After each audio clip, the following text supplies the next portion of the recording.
Eureka. We make plays every day, yeah. We make plays every day, yeah. We make plays every day, yeah. We make plays every day, yeah. We make plays every day, yeah. We make plays every day, yeah. We make plays every day, yeah. We make plays every day, yeah. Can you dig it, sucker?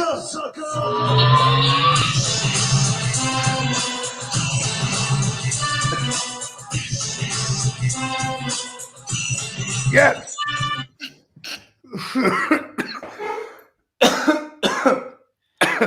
Wait just a tick. All right. Welcome to the Real Fantasy Playmakers. I am your host, Luigi. You might know me from such video games as Mario Brothers, Super Mario Brothers, Mario Kart, and many others. Yes, I'm not alone tonight on this championship week edition of the Real Fantasy Playmakers. Bringing in first my man, 100 Grand, the most notorious man in the fantasy football industry, my opponent in the Tyrannosaurus Flex Finals, the fantasy football hustler himself, goddammit.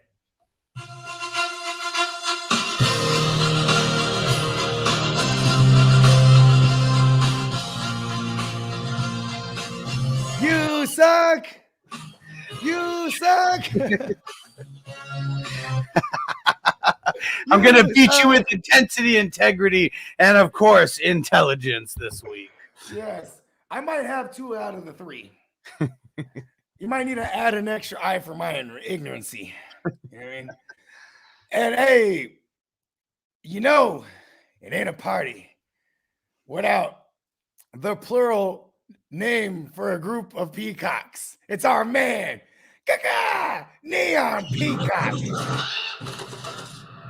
Peacocks, we're marching down the field. Peacocks. We're gonna win some trophies. We're gonna blast that steel. Yeah, there you go. I was gonna say that's the Will Smith. That's the Will version, right? Because he didn't know the song. Because we're. That's right. He was. That's not Carlton in there. Right. I would have thought like they would have given it away that he was like 2 feet taller. Because he didn't know how to do the dance. He started doing all his different dances. Did they really rough? They really roughed you up in there, didn't they? Oh, that's right. Because they had him hemmed up in the cage. Yeah. Oh, caged up. That's the episode with Tyra Banks, right? She comes out of that. It was. Yeah, it was. I mean, all those college ones. I remember she was in there. Yeah, she was one of the sorority chicks, actually, right? I think she was one of the ones that was too cool for the one that was story. from Philly. She was from Philly like him. Yeah, and then like she was there on the basketball scholarship, and then she worked at the Peacock with Will. Like, look, we don't all got a rich uncle like you. You know what I'm saying? but yeah, hold on, man. We still got some more. Matter of fact, we got a whole nation. You know what I'm saying? And representation in one. The Guru Nation. My man Spencer the Guru. We are the nation of domination. Woo! What's up, Guru Nation? What's up, everybody? Bogard Nation, Hustler Nation, Peacock Nation, all the nations unite. What's good, y'all? Let's win some championships this week. Let's get them Super Bowls, super cash, baby. We are the Fantasy United Nations. Mm-hmm. The Fantasy UN. We are the fun. It's an acronym. Yeah. Speaking of fun, this guy, he's tons of fun. He's actually the Messiah. It's Jesus Christ money.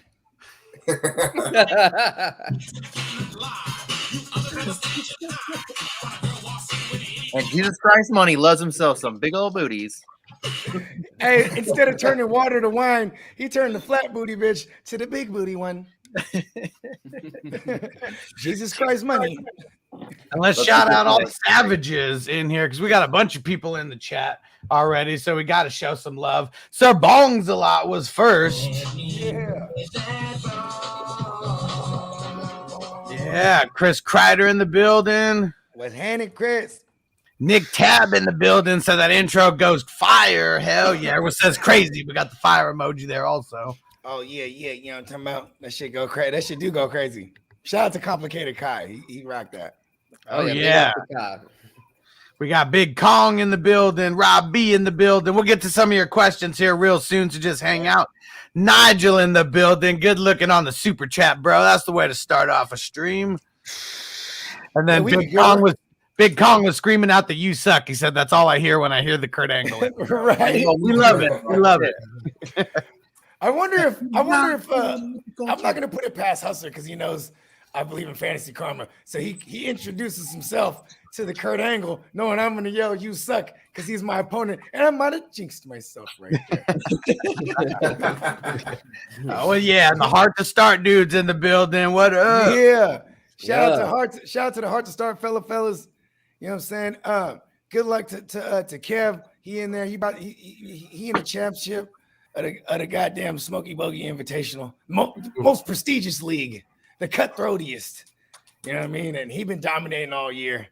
And he up against Fornicator actually. And Fornicator's going up against Commissioner Curse because Kev made sure to remind me and Smokey being the commissioners that there's a curse on the commissioner.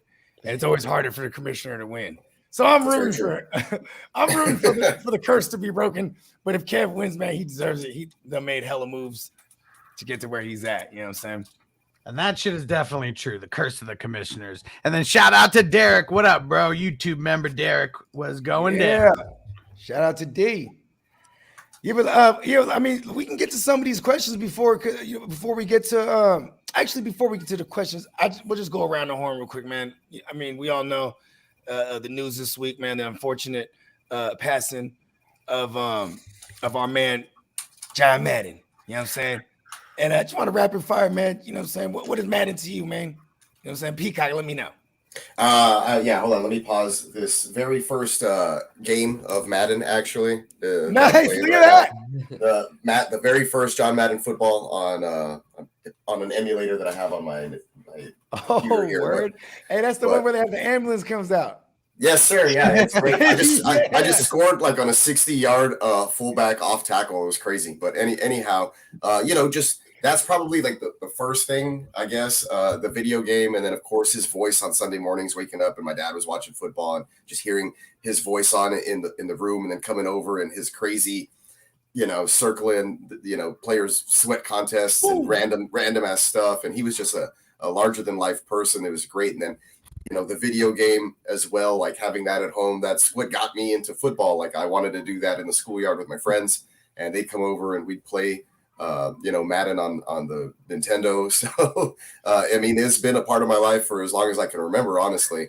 And it's, he lived a life that he wanted to live. I think he lived the best life. I mean, it's like, that's awesome. Nothing but steaks on the bus. Yeah, so I thought it was hot dogs on the bus. He loves him a good hot dog. It was all kind of various meats for sure. Because I don't think he ever worked a day in his life, and I aspire to be like that one day and just have fun with what I'm doing. So, rest in peace, Mr. John Madden. This one's for you. I wouldn't be the football person that I am now if it wasn't for John Madden. I think it goes for a lot of people, probably everybody on this panel.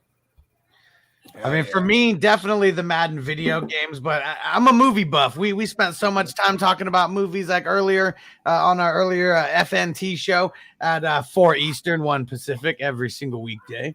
And Little Giants for me, like that was like one of the first experiences of John Madden. You take it away from the Monday Night Footballs and all that. And I mean, in the 90s, I wasn't even that much into football. I remember watching it, but seeing John Madden and Little Giants and his whole thing and drawing up the diagram of how they needed to go here, but somehow we got lost here and we got to hit Canton and we got to hit it hard.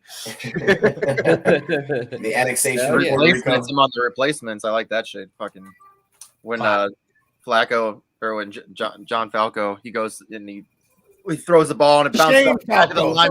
Yeah, Shane Falco bounces off the back of the lineman and somehow it ends up back in him and he ends up running in the touchdown. Shaq Falcon And what was so cool about that is like, what was so cool about that? It was Shane going with the head cheerleader, and they're in the bar, and you hear Madden just start commentating in the background. Oh, he's about to make his move. Yeah. And then it just transitions from him kissing the cheerleader to them being on the field and diagnosing the whole play. And him running in the touchdown. Yeah, and getting clobbered. Yes. Yeah, he got clobbered there. Yeah. What about you, Spence? Yeah, as the youngest member of the panel, I didn't get to see him too much as an announcer, but luckily I did as a kid growing up. You know, I had to see him on. He was on Sunday Night Football with Al Michaels at that point before Chris Collinsworth. And yeah, I always enjoyed his insight, man. Of course, the video games, Madden was freaking huge. Always looking forward to see who'd be on the cover. I'd always played a franchise mode with my big cousin. We'd always look forward to that. I always remember this super team we created with Aaron Rodgers on the Ravens, and we thought we had it. We were going to go all the way, and they freaking sacked Rodgers. And it was so funny the way the graphics were back then. It was on PlayStation. And they had gotten the graphics pretty good, but it was like this face where he was like stuck in the Matrix or just like it just gotten sacked. Look at his eyes about to pop out his head. Shit was wild. So yeah, definitely rest in peace, John Madden, man. So like the face he made earlier in the season when he got sacked? Like the pretty much against my Saints when we rattled him. Yeah, Rodgers got some big eyes, bro. Oh, what? Big eyeballs is actually his nickname. Giant eyeballs, I'm sorry. Mm-hmm. You know, and that's why he's so good. He sees in panoramic, right? He just surveys the whole thing. The better to see your 12th man running off the field. Yeah. Right? And here you go, Hess. And here you go, David Hess. What up, bro? Said that when you hear Madden's voice, you immediately think football. Ain't it the truth? Hell yeah. See, you know what's funny is my Madden story is when I was a kid, I watched a ton of football, especially when I was younger with my dad. You know what I'm saying? But goddamn, they would show the guys on the sideline, like in the pregame, like they're smelling salt. Y'all, I don't know if y'all remember that, but they used to allow this shit. You know what I mean? And then like there was a little diagram, you know what I'm saying, with a number of how many players. You see one guy go over there, like ding, and another guy, ding, and then like. Then they pop up. He's like, we got about 11, 12 guys, smell salt. And, he's like, this is how much smell and salt I needed after the immaculate reception. And it was like fucking 400 something. It was the count. You know what I mean? He always threw some funny shit. And like, he was a character, man. And here you go from the heart to start.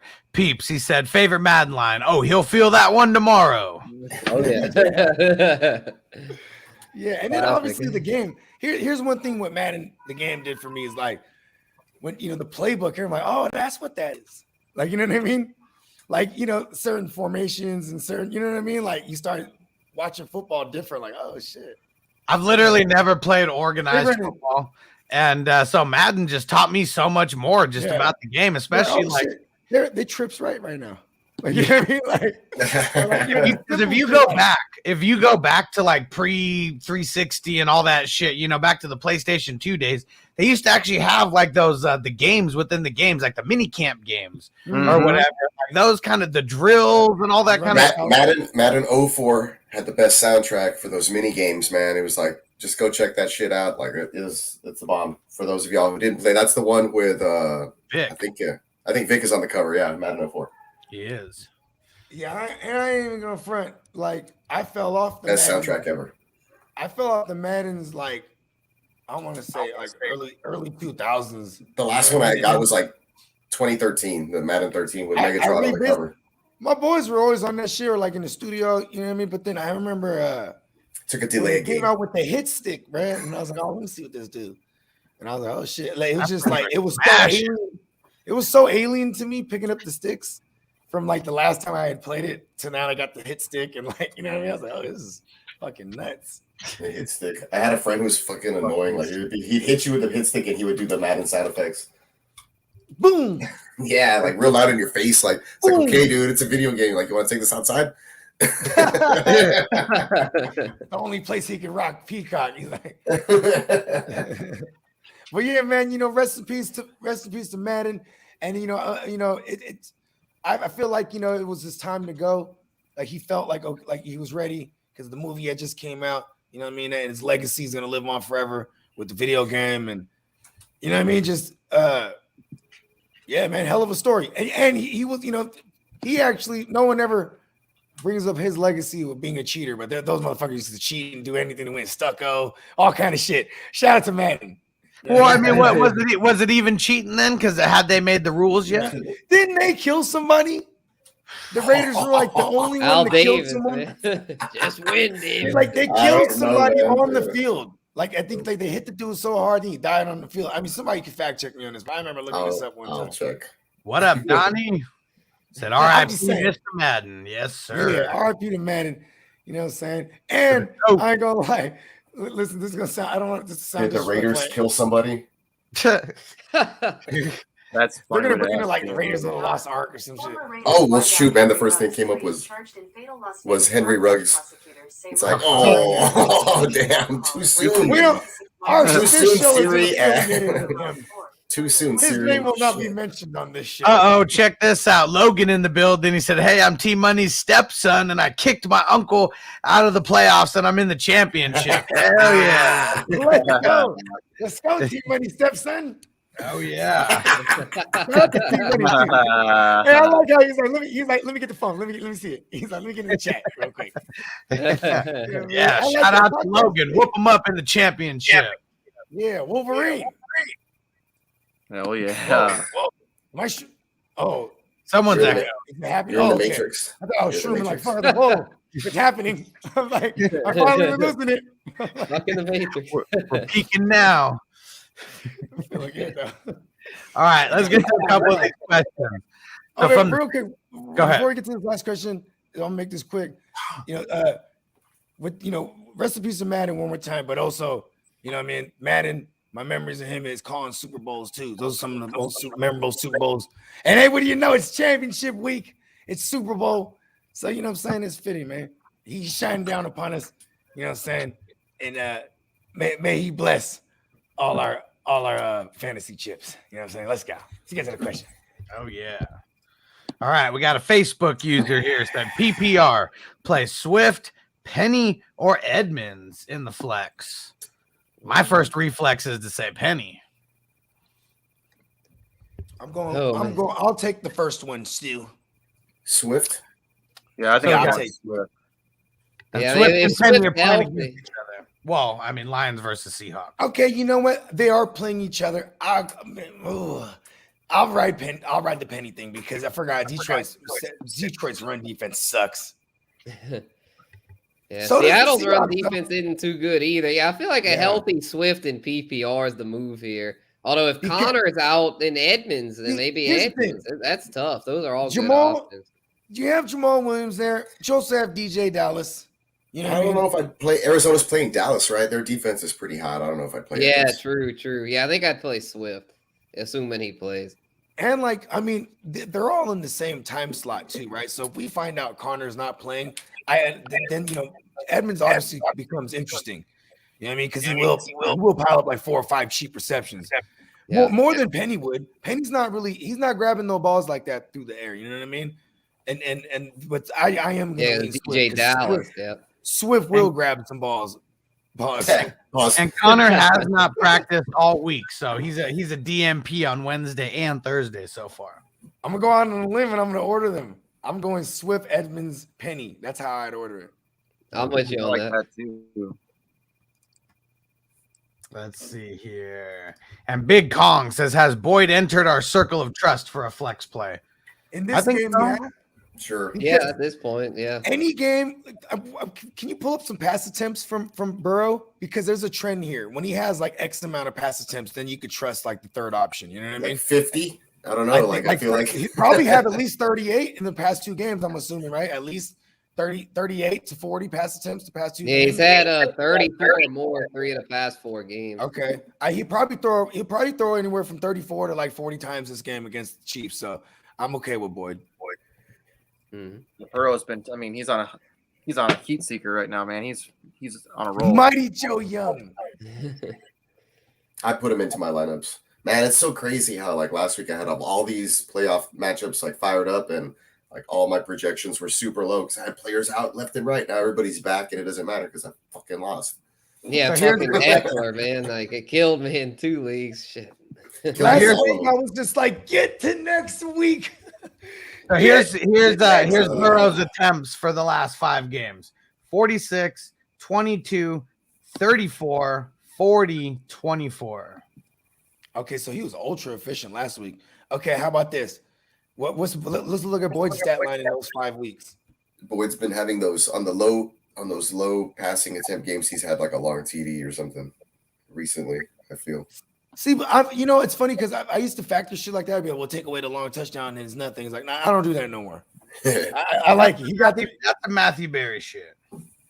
yeah. Yeah. Oh, shout out to my man, Fantasy Football Lord. He's about to be. He's gonna be on his show, I think, bro. As a guy, like a part of the show, one of the hosts, like a regular. I fuck with Lord too. Lord always fuck with me from the beginning, man. Shout out to the Lord. Oh yeah. So here's Boyd's stat lines over the last 5 games. I'll go targets, receptions, and then yards. So 5-3, 85, and he had the tug last week. 6-5, 96, and 1 the week before, another touchdown, and then 5-4 and 55, and then 7-5, 85, and there you go, man. He's consistent. 2-13. Yeah, he's been really. So he has a consistent as floor of here. late. Yeah, He has a I floor trust him. Circle of trust. I would say, yeah. If I'm the Chiefs defense, they play tough on the outsides. You're gonna have to, and you're gonna have to pick who you're gonna double, and then Boyd out of the slot. They have a fairly good nickel over there, but still, Boyd might be an X factor here. Yeah, especially if they decide like, oh, we're gonna take Chase out of the game, we're gonna take Higgins out of the game. Like, yeah, Boyd could end up being more than just a flex play. I love him in DFS. He's cheaper than both, Boyd and Higgins and Chase. He's a lot cheaper. He'll definitely be a hot read because what I'm saying they are really aggressive. Steve Spagnuolo, he likes to get aggressive up front. You know what I mean? So the ball's gonna have to come out quick. All right, for Rob B, what up, bro? He said Penny or Renfro. I'll take Penny. I'm not fooling around with that. They got a really good nickel over there in Indy. Same for me. I'm rolling Penny over Renfro. I think Renfro is going to crush a lot of dreams this weekend. I hope so. I'm playing against him with a few chips, man. Fuck Hunter Renfro, that old face motherfucker. PPR. This is really close because I know Renfro had kind of an off week last week and has a tough matchup this week. I just think he's been so consistent. Carr got the ribs and right Waller's now. out. Oh yeah, that's a good point. Yeah, it's tough. In PPR probably Renfro for me, but it is close. It's very close. Here's his stat line for the last 2 weeks, and then before that he was on a tear for 3 games. Mm-hmm. But this last week, 3 for 3, 40 yards and a touchdown. Yeah. And the week before that, 5 targets, 3 receptions, 32 yards. And then, he had like 3 weeks in a row where he was like really, really killing it. But they also played Dallas, Washington, and KC for those. He played Denver and Cleveland the last 2 weeks and pretty much been shut down. That's the ones where he was averaging like 8 receptions those 3 games. Yeah, over 100 yards in each of those games. And 8 receptions was his minimum also. Yeah, that was kind of crazy. I mean, the game script here is also a problem. That's why I don't want Renfro. Like I think it's going to be a slow, dragged out game. Both these teams want to run. You can run on the Raiders. So like for those of y'all that was able to survive like your 10-point JT game, because 10 points is like, come on, JT, right? Yeah. You know what I mean? So if you're in your chip with JT, they're playing one of the worst run defenses. You're gonna love it. They're gonna eat time of possession like crazy. We still don't even know if Wentz will play. They say if he has to clear by Sunday morning, he's eligible to come back. He still has to be like non-symptomatic, I guess is what they said, right? So we don't even know if he'll play. So puts more emphasis on running the ball with JT. You know what I mean? I'm saying that to say like this. It's gonna be a slow ass game. I don't really think there's gonna be too much, but like maybe 24 pass attempts. Yeah, if Wentz isn't, and even if Wentz doesn't practice like all week, like he's gonna suck like as a starter. So yeah, whether Wentz plays or not. My bad. All I heard was Wentz is gonna suck. I agree. Yeah, if he even gets out there. Let's see. Where's another question here? We got from Chris Kreider. I'm so torn between Michelle and Damian Harris this week. I have Chubb and Mitchell in the lineup right now. I mean, shit, we don't even know if Mitchell's playing 100%. Yeah, I think I'd take Chubb, Michelle, and Harris.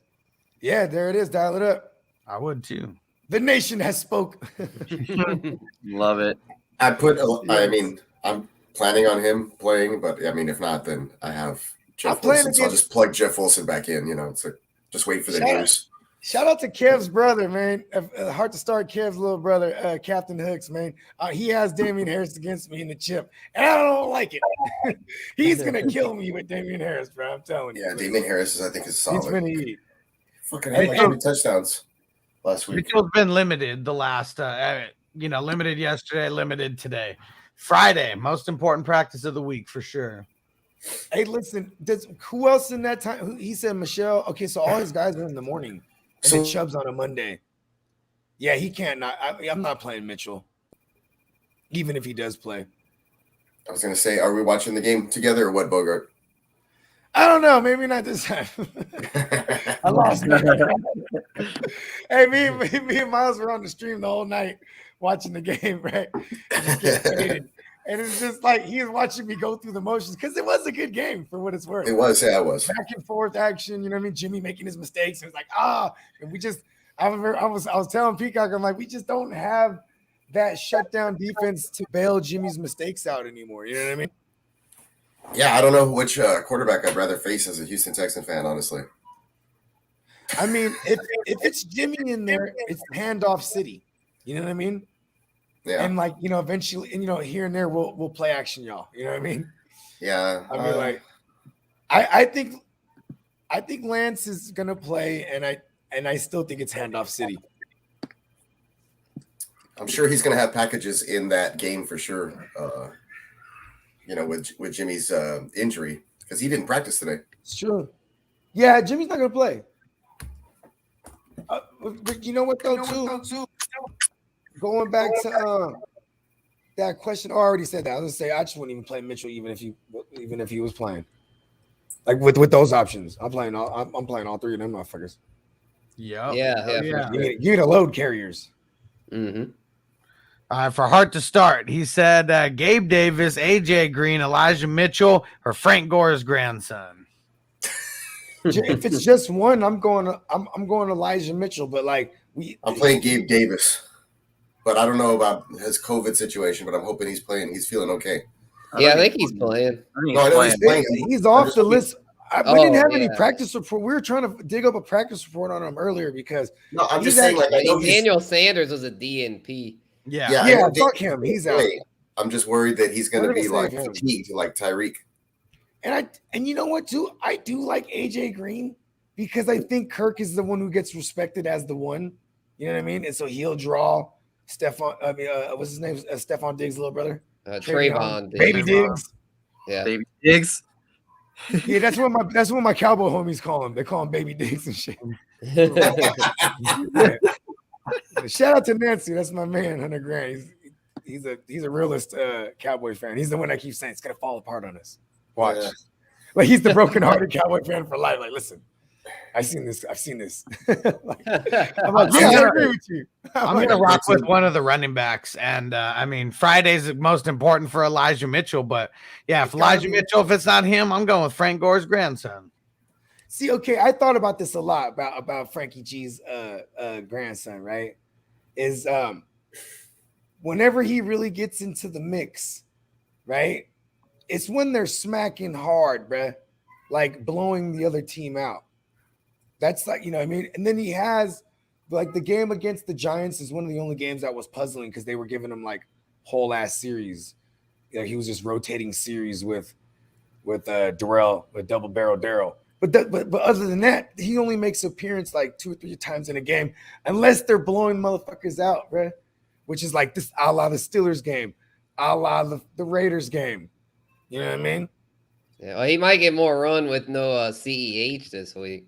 That's a good point too. He might be like the Daryl Williams role. You know what I mean? Where he's sneaking like 10 to 12 carries. It's really risky because like I think this is going to be a closer game, like a back and forth shootout. In my narrative, Daryl Williams gets a lot of work in the passing game, et cetera. You know what I mean? All these plays are risky though, if you break it down to that, because AJ Green, I mean, what did he have? Like 1 for 13? Like the last 3 weeks, he hasn't been doing shit. Well, at least the last 2. I think it was 3 2, weeks. yeah. 3 weeks ago is when he had that nice 100-yard game. That's right, on the Monday nighter. Yep. Yeah, he went like 7 for $100. And Gabe Davis coming back off of COVID. You know, we've seen people go a little bit hit or miss coming back that way. That's the thing that worries because I like Gabe Davis is in a smash spot. He's playing against Atlanta. You know, their best corner over there is AJ Terrell. He'll be on Diggs for sure. You know what I mean? You know what I mean? But here's the thing. It's like a lot of these, we've been bringing this up on the show, is that a lot of the players, when they come off of COVID, they don't perform well. You know what I mean? Like that's a good point. Like Tyreek really struggled. Like Tyreek, he said he had to catch his breath hella times.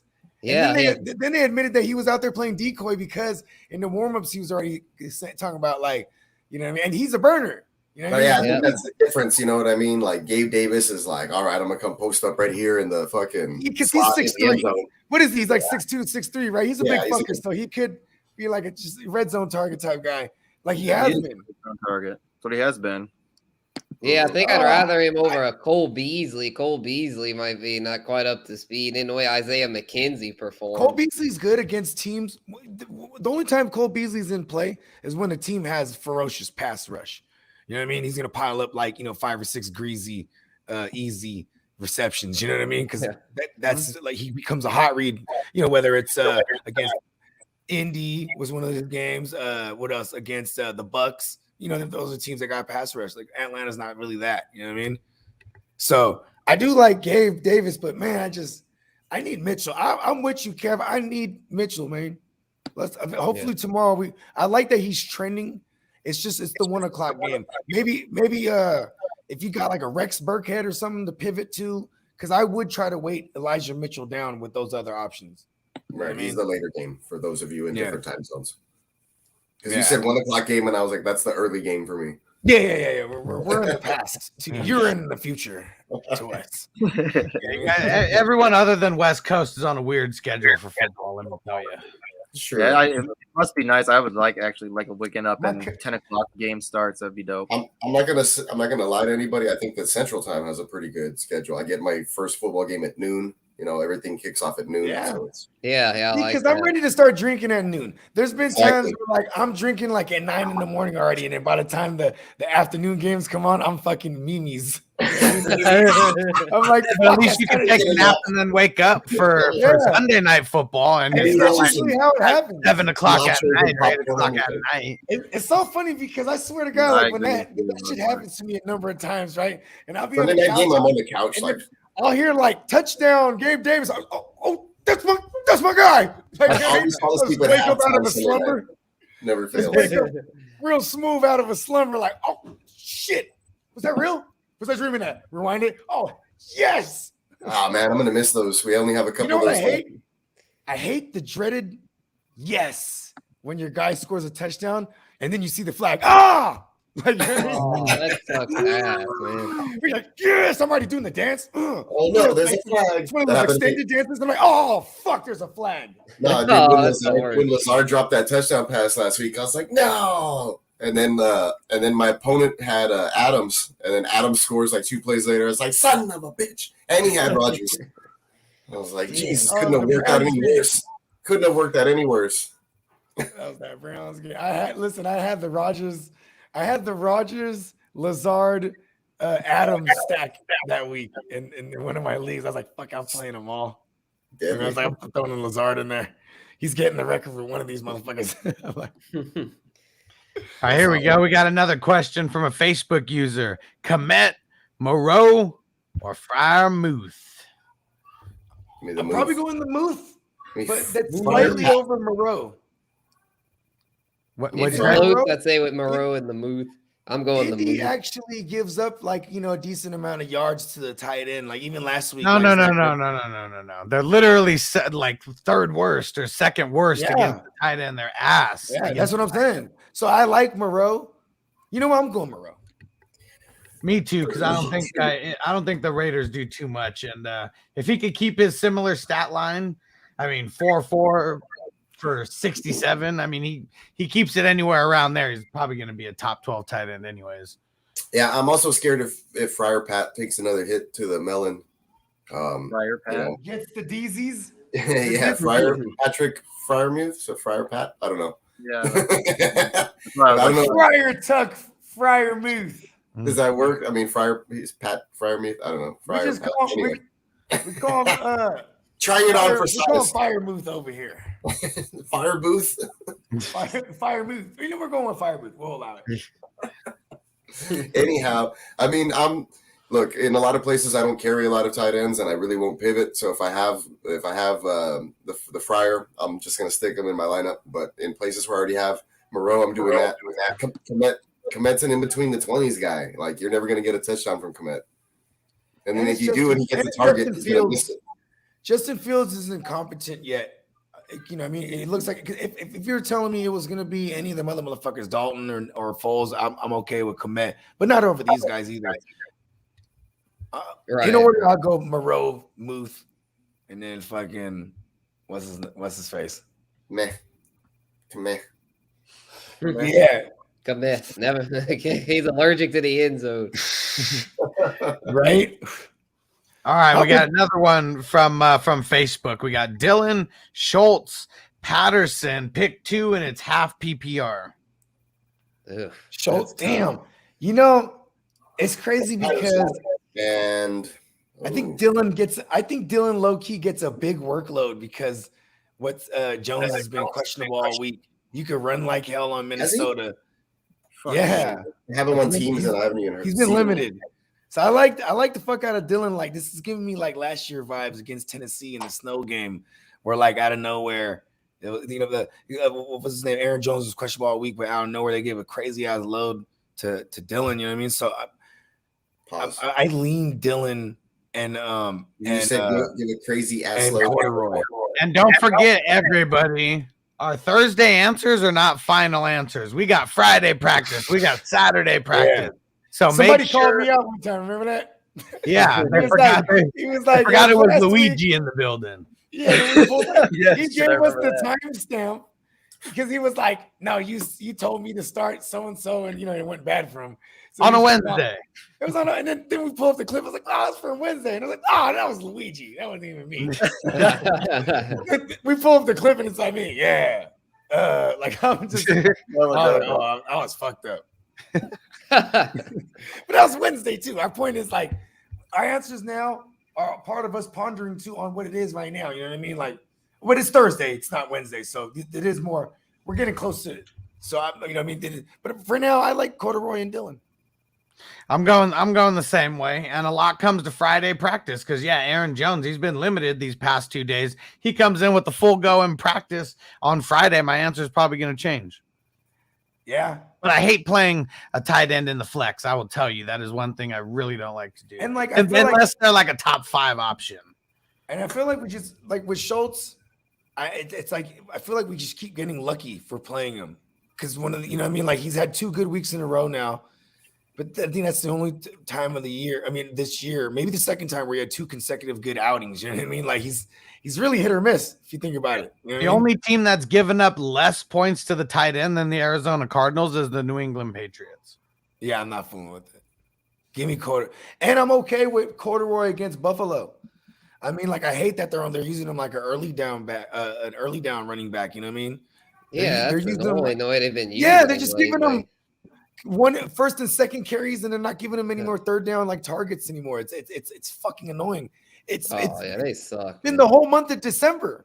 All of a sudden, December came around and like we ain't throwing them the ball no more. Yeah, what I let's mean? Like, let's not You're throw the just ball running to back now. our best offensive weapon. Yeah, Man, they just there's a reason they're the fucking cellar dweller. Them in Carolina, it's embarrassing. That's why Tom Brady came to the NFC South. What do you guys call them? The fail clowns? Yeah, the fail clowns. Yeah, he was like, yeah, we got the Saints, but I get to beat up on the fail clowns and the Panthers 4 times a year. That's a coach that thinks his job is secure. That's for sure. He got another year there.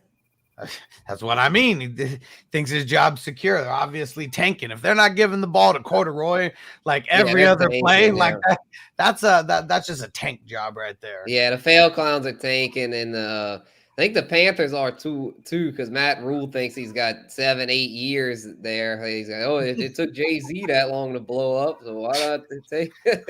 Like, bro, this is the NFL. You don't get 7-8 years. Hey, listen, Corduroy did. Yeah. But he had to do it with a lot of different teams, so he kind of bounced around. Unless you guys. I don't think any of these coaches are pimping as much as Patterson is out there, though. Absolutely. Oh, yeah. The pimp, baby. Maybe he started trying to charging for third downs. Like, listen, look here.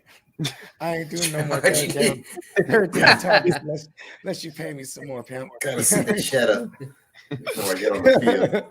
You can only afford me for early downs. I'm like, damn, pimp, what happened to the pimp, bro? I know, right? Pimp down.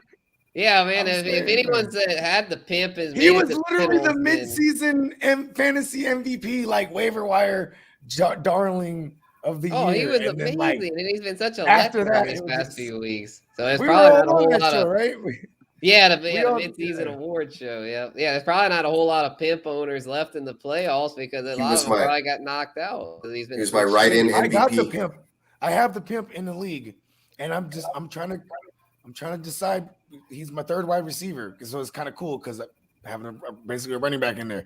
But he's been kind of ass without them touchdowns. I don't want him to like go on a touchdown drought and put up a 3-pointer in my fucking shit, bro.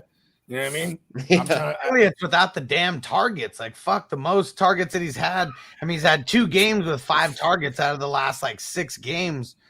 Before that, I mean, nothing but paid. Before that, and see, here's the thing: he was getting a couple targets out of the backfield, then he would get lined up as a receiver, and so he was getting targets in all ways. And now they just now he's trying to charge them too much, bro. The pimp services. They can't afford them. They can't afford them. All right, from my man Donnie up in Canada. Shout out Donnie. Yes. We got Jones. I'm assuming Aaron Jones. Let me know if I'm wrong. Is Sony Gibson or Dara Gumbawale? And he says sit one. I would sit there. Dare Gumbawale. Yeah, against New England. Yeah, I'm sitting there. They one of the worst offenses, bro.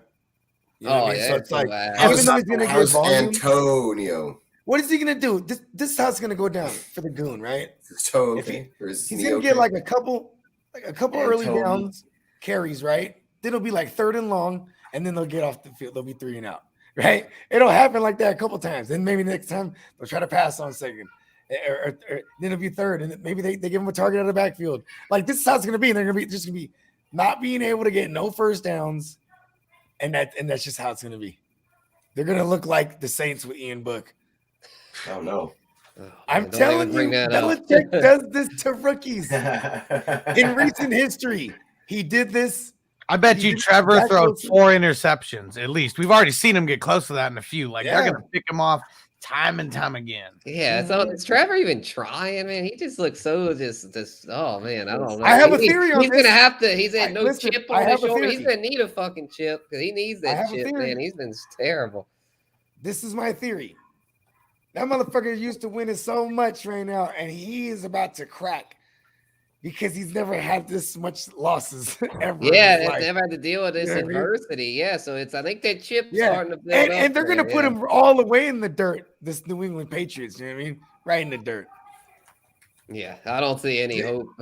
I will say, if I wanted to give him a glimmer of hope, I would think back to all the times Daryl Bevel went to war with Belichick defense.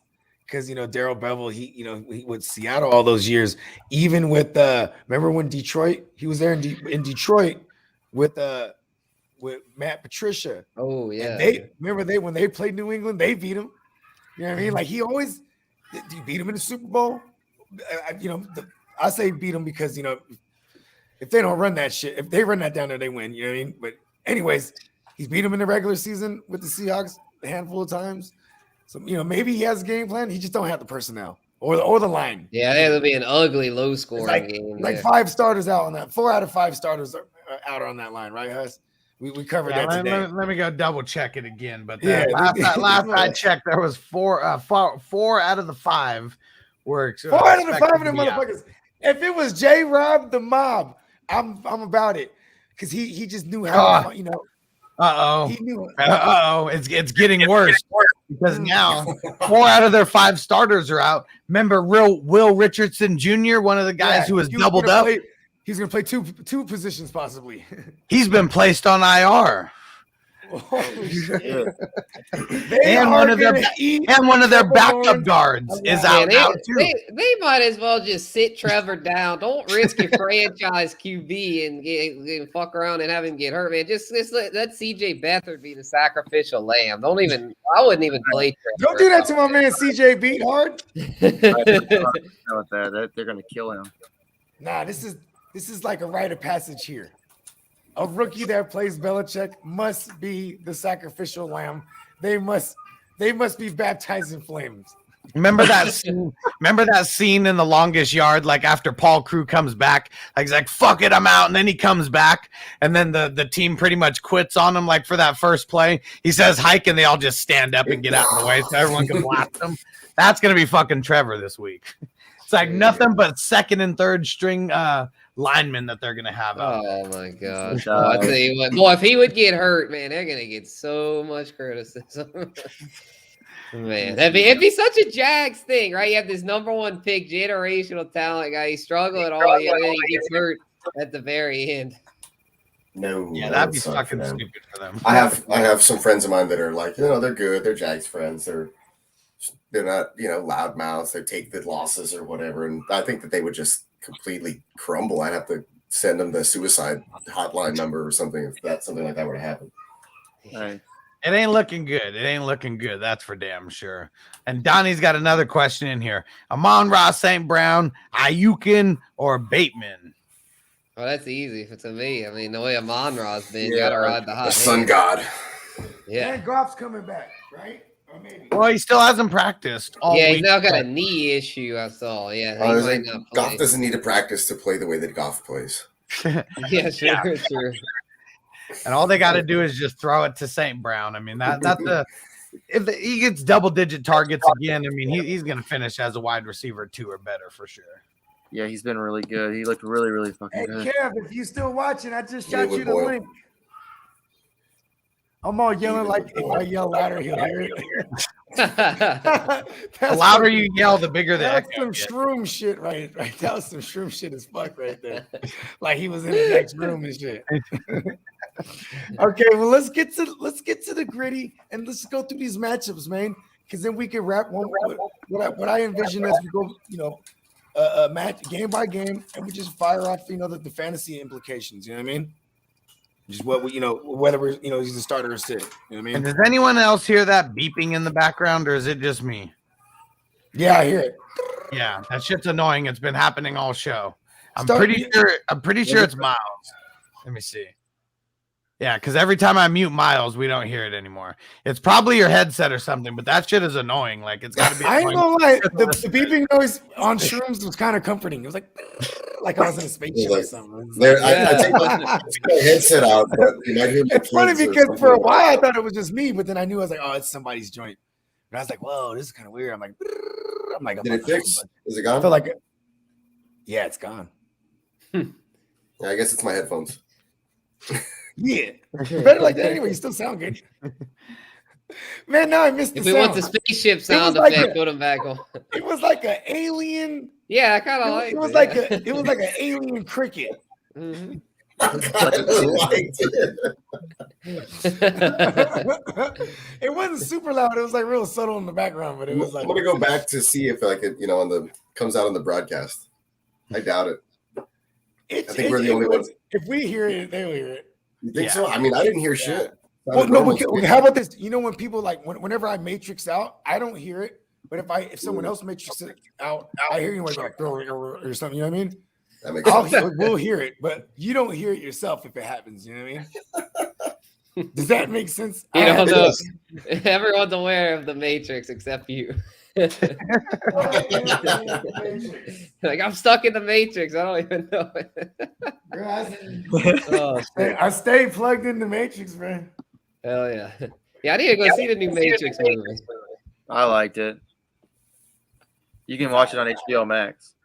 Nice. See, I have HBO. I'll have to check it out. This is how nerdy I got. I watched the joint visually, very impressive as usual.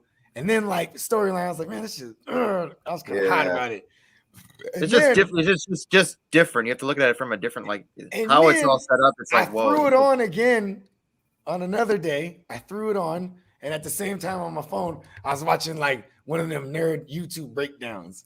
Point out hella shit. I was like, oh, and now I think it's tight for what it is.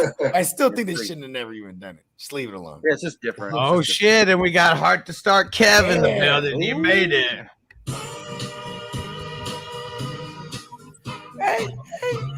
What's good, Kev? Hey. Oh man, just watching y'all, man. Been watching since the beginning. It's funny. Hey, that question I asked, that was Bogard's. Elijah Mitchell, all 5 of those guys, his flex is empty, and he has to choose between those.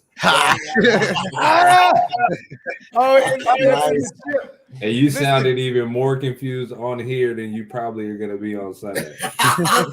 Here's the thing. I already figured out my plan over there. It's wait out Mitchell, and then if not, I have to play AJ Green. That's just how it's going to go down. Ew. Yeah. You're fucked, Bogard. Imagine telling you, Derek Orr's grandson. Hey, imagine playing AJ But Green. see, Derek Orr's grandson plays in the early in the championship, right? Yeah. Or what? Yeah, Couldn't be me. And this was because also if not, the other option is Firemuth, which is probably like he might end up in my line. He'd be like my last Monday night, like hope so. You know what I mean? Yeah, like oh shit, couldn't decide, so now I'm gonna have to roll with the move with Friar Pat. A conundrum there. Friar Pat. Yeah, dude, I like that. I'm gonna do a graphic. And I looked across at your brother's team, and I already was like, man, I'm gonna get I'm either gonna like barely beat him, or I'm gonna get smacked hella crazy. Hey, funny. Hey, can I give y'all a funny story right quick? So Bogey hits me up. He's like, yeah, man, I asked your brother if he wants to split the pot. He said, hell no. He said, ask my brother. He'll know what I mean, right?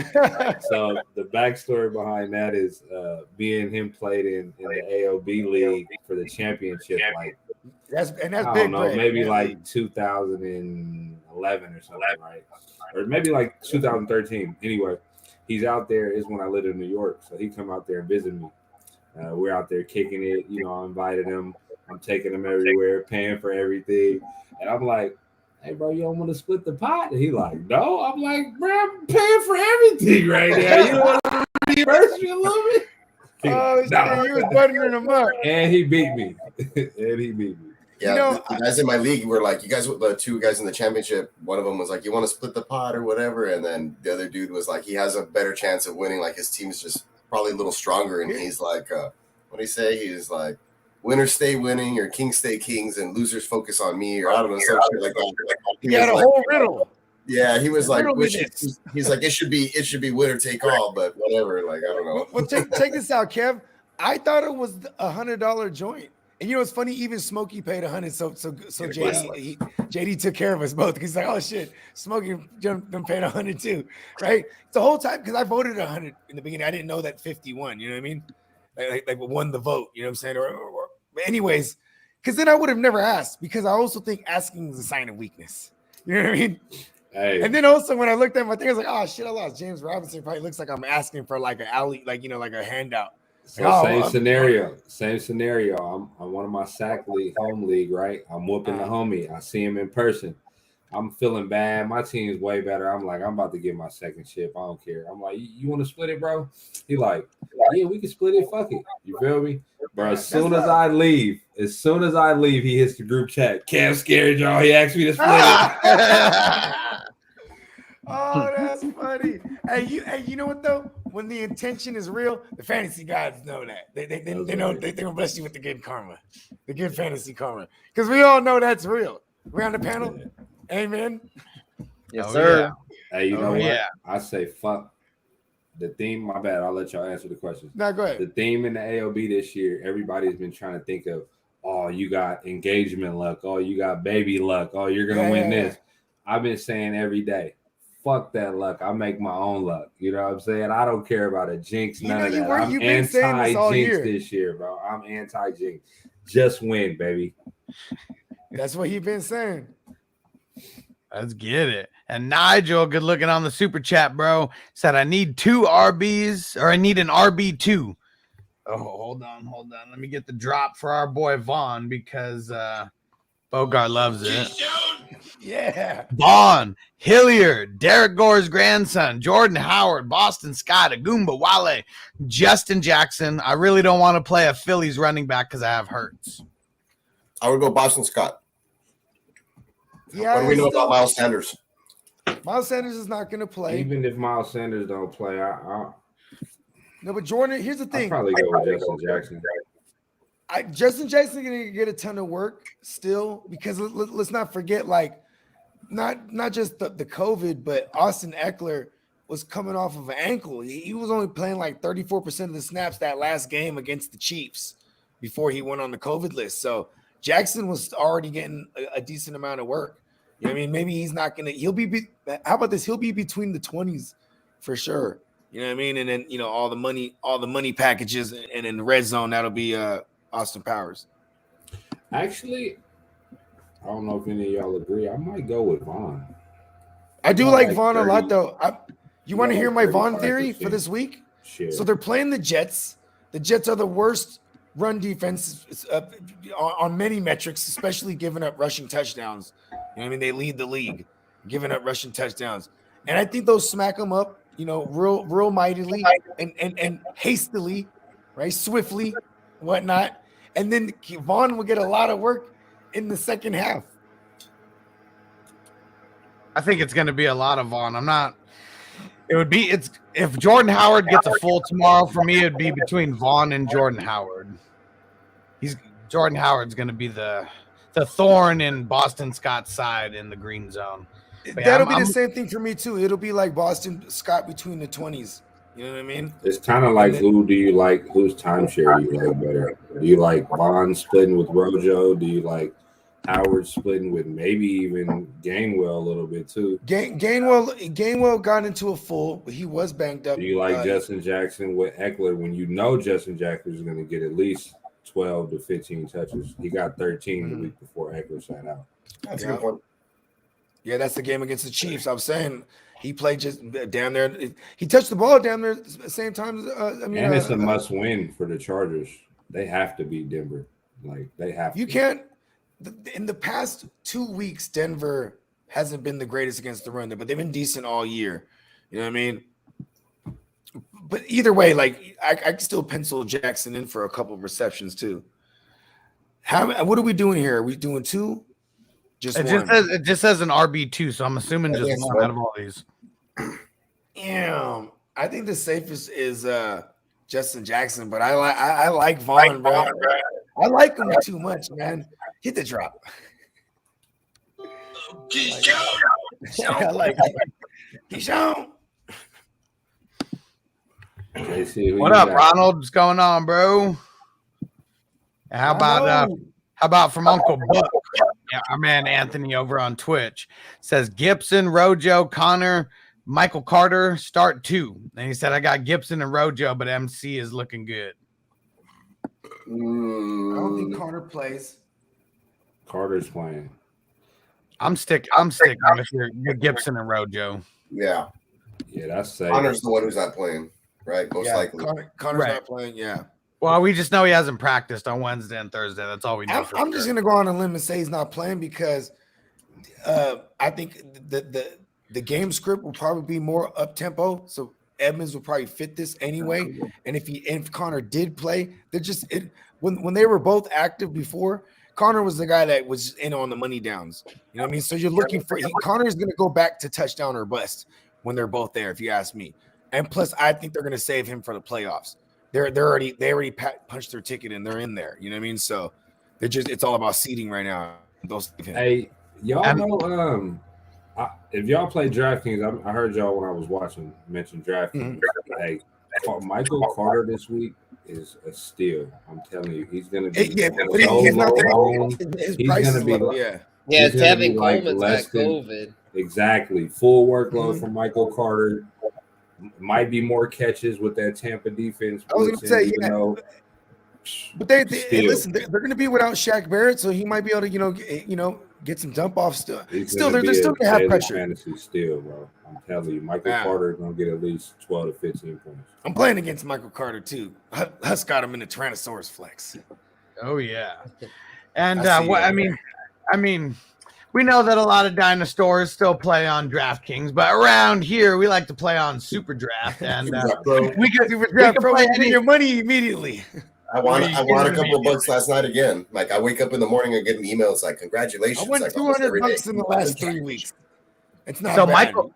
Michael Carter, I mean, pretty dope multiplier, 1.45. So I mean, Okay, not bad. right in the middle, because I know pretty much the highest is going to be a 2.0. So he's right in the middle there. So you got to like that multiplier. I'm not mad at it, Blighty. And Apollo on the GMM network right now says, no question, I'm just driving on the freeway, soaking up some fantasy game. Bogard, I'm a longtime fan. Don't pass Is Avatar. that my too, man. cousin Apollo? Don't fucking lie, blood. Is that you? He's heading out to Pittsburgh, blood. I see you out there in P World. That's my cousin. It's the only Apollo I know in the whole fucking world. I love you, cuz. Merry Christmas. Miss you a lot. It's got to be him. If it's not, it might be weird, but I just also miss my cousin Apollo. It's got to be him. Good looking on the super chat, Nigel. He had a question: is there any chance that CEH plays? And if he does, do you put him in over anyone in the earlier RB2? CEH ain't finna play. Yeah, he ain't playing. Got that knee issue. Yeah, he didn't practice yesterday or today. It's the same thing too. Why play him when he could be an X factor for you in the playoffs? You know what I mean?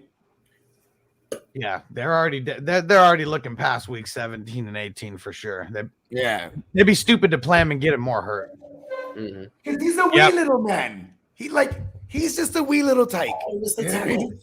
Motherfucker. Bump And and run. Apollo said, "What up, cuz? Love you, bro." So yeah, see, I knew it was him. Yeah, cuz I miss you. You know what I'm saying? Happy New. If you're coming out to the East on New Year's to see your grandma, bro, hit me up. That's my cousin. He's half Portuguese, bro. You know what I mean? He looks like it's funny because when he has his beard, he looks like Justin Timberlake, bro. I swear to God. And my other cousin looks like Drake.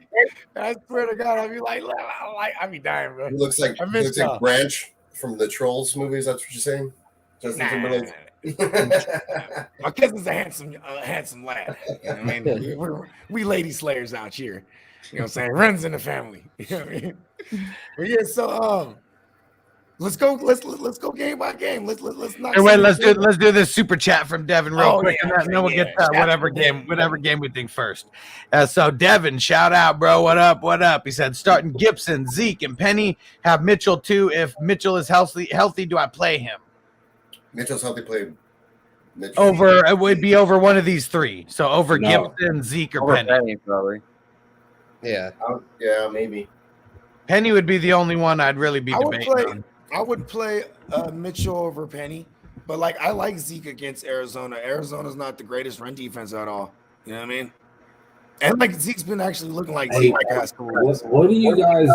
When I was watching, what do y'all not like about Penny? Because nobody's feeling Penny right now.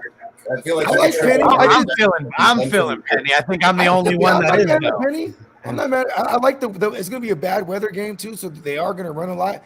My only fear for Penny is that is that like he's just gonna fail on it.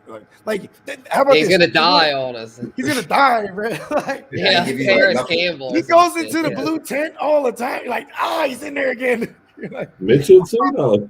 Mitchell, Yeah, but I mean, against the Texans, he'll probably score 2 Mitchell touchdowns was before that dying. happens. Mitchell be dying, man. Come back Yeah. to me, Mitchell. I need you. I need you in the Super Bowl. Reviving Mitchell. I've been trying to listen. I spoke DeAndre Swift into existence the last couple of weeks. There was a lot of discussion, like, they probably put him on IR, and I started like refusing it. Like, no. I'm gonna laugh if Swift is a healthy scratch because everyone's getting like hyped the fuck up, and like I gotta pivot. If that happens, I'll pivot to Mike Williams. He's coming off the bench. It's me and you, hustler. Tyrannosaurus Flex. oh yeah, he's gonna be big. stay away from Penny, man. I mean Mitchell, man. I'm playing for a bunch of third place, so I don't really I'm care. ready to It's die like with Mitchell. just switching people in and out, whoever's healthy right now. I will die with honor with Mitchell in my lineup. Yeah, spend all the Whoever- fab money on him. We're gonna play him I'm in the making Super hella Bowl. phone calls. Like, I'm trying to find out anybody who knows anything about Mitch. Like, what's I need to find a scout. We got a question from Mike. He says, "Why he look like Kanye West in the bottom left?" So that's That's That is because Kanye's in our league. Kanye, tell him about that you're in our league. It's like go buy the new potato sack shoes that just came out. Oh man, Nigel's getting fucking crazy. He says, "I'm going to Goomba Wale. If it's my destiny, it's my destiny." You know, Man. Don't follow the trends. Well, a Goomba luck with that, I guess. On our night, Nigel straight, and he's all the way in Serbia too, man. Shout out to big up to Serbia. Put in the chat who else is your other options? 'Cause Man, go get Jamal Williams. I know he's on your wire. It was this. over there. It was this one. It was Vaughn, Hilliard, Gore, Oh, yeah. Howard, He's Scott, Agumba Wale, Justin Jackson. I think I got swayed. I would go Justin Jackson now.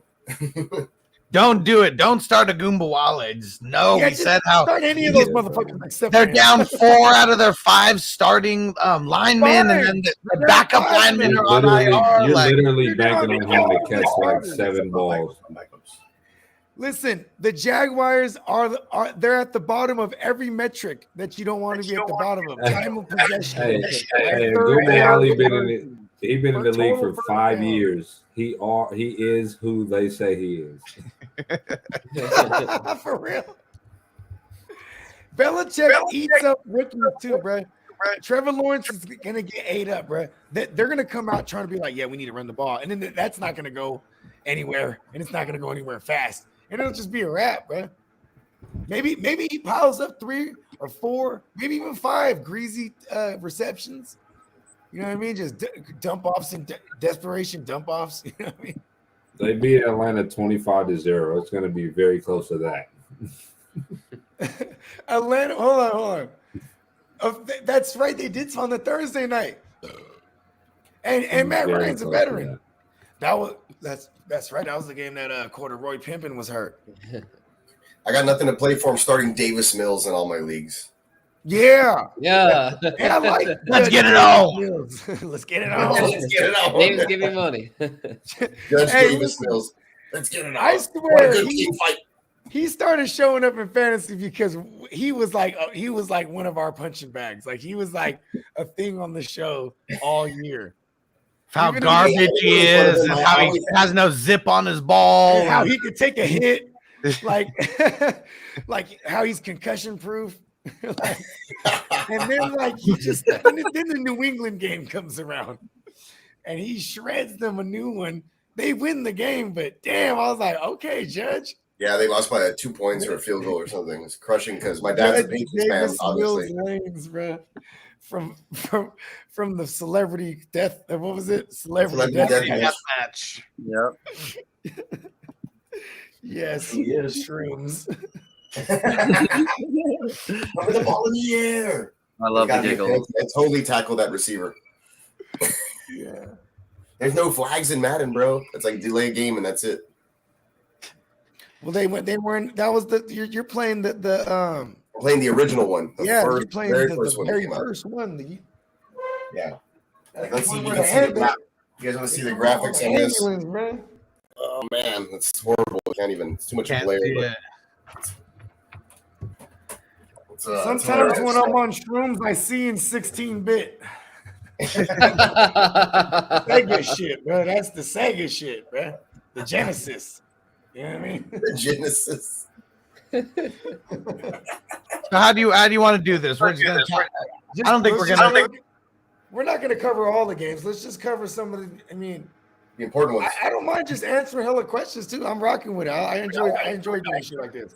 Well, how about the Chiefs versus the Bengals first? That seems to be the best game on the early slate. Let's do it. Yeah. I like. Hey, okay, let's do this. We'll mix in a little bit of everything, right? What does Bet.Nola have this game as Spencer?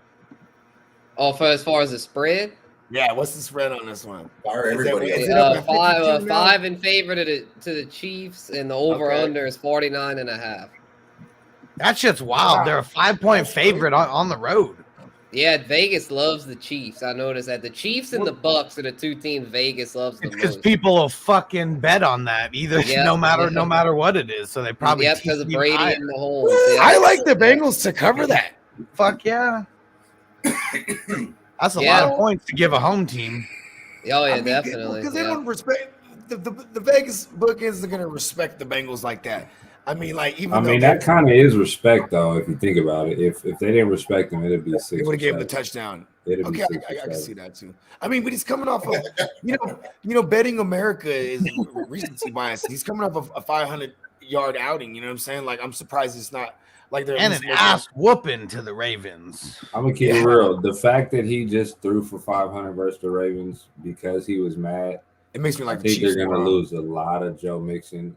I think if I had to play this betting wise, I would take the Bengals, but I would buy like 1 or 2 points, make it like 7, very Yeah, close tease to it. 7, and then I would take the under if the over under is really high because of the game last week. I mean, with both these Bengals. teams like to run too, though. I know it's Patrick Mahomes, and he got he's shredding the ball, but I think they're gonna run a lot here too. What is the over under on the game, Spencer? 49. 49.5. Yeah, it's actually not the highest over under. The highest is the Cardinals Cowboys at 51.5. No shit.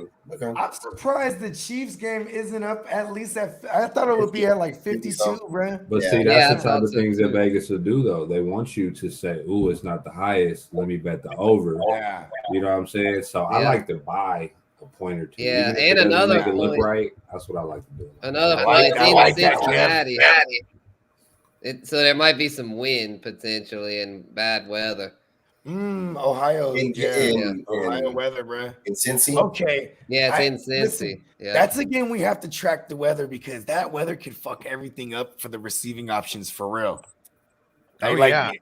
And like saying, like Ohio Nigel said wins- right here, I got Chase and T Hill. Nothing better than watching a high scoring game and enjoying whoever's on the field. Cheers to that. I didn't even think Yeah, about. I'm with you. I want that. I didn't Definitely consider the want weather that. yet. The past couple of weeks too, I have been heavy on checking the weather because like I'm really just checking it because then it makes you feel more comfortable about the running backs. You know what I mean? And then less comfortable about receivers. You know what I mean? Like, but we're looking for the wind. Wind's always a factor. If we're talking like 15-mile-an-hour winds, we're not tripping. Once you get up to like 20, that's where it's like, you know what I mean? The outside receivers really take a hit. You know what I mean? Like this is a real thing. Matter of fact, the last night game for the Chiefs was against the goddamn Broncos and in Kansas City, and it was one of those 20-mile-an-hour wind games. And if you look at everyone's stat line, it was all unless you were Travis Kelce, because unless you weren't catching nothing short. You know what I mean? It was all the running backs, and Tyreek Hill had a blank. He basically blanked out that game. You know what I mean? It was I hope there's no wind because I think that would really hurt our man's chances here because with Chase and Tyreek Hill, the bad weather wind that could affect the deep ball and they thrive on the deep ball. In a nutshell, though, because we can wrap this one up. You know what I mean? On the Bengals side, I'll fire everyone up, but except for maybe C.J. Uzomah, I might think a little bit, but he has been getting like 6 targets last couple, like 3 out of the last or 2 out of the last 3 games. So, I mean, I'm firing up everybody. No, Boyd, Higgins, Chase. Yeah, I'm still firing them. Yeah, just gotta hope. I mean, even if there is some weather, I mean, all it takes is one deep bomb and then you're set. So I wouldn't sit them, but we're going to just hope the listen, we weather's die not on those too bad. hills.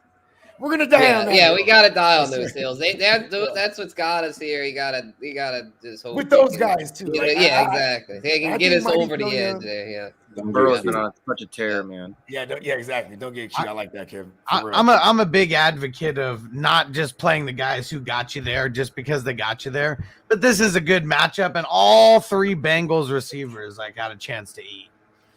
Yeah, you ain't lying. Yeah. T. Okay. Higgins killed me last week. But anyways. Like, And then obviously Hill, Kelsey, and double barrel Daryl. Single-handedly won me a matchup. Yeah, I think double barrel Daryl does. Handily killed me, and then Kelsey was out in multiple leagues. It was just like no chance.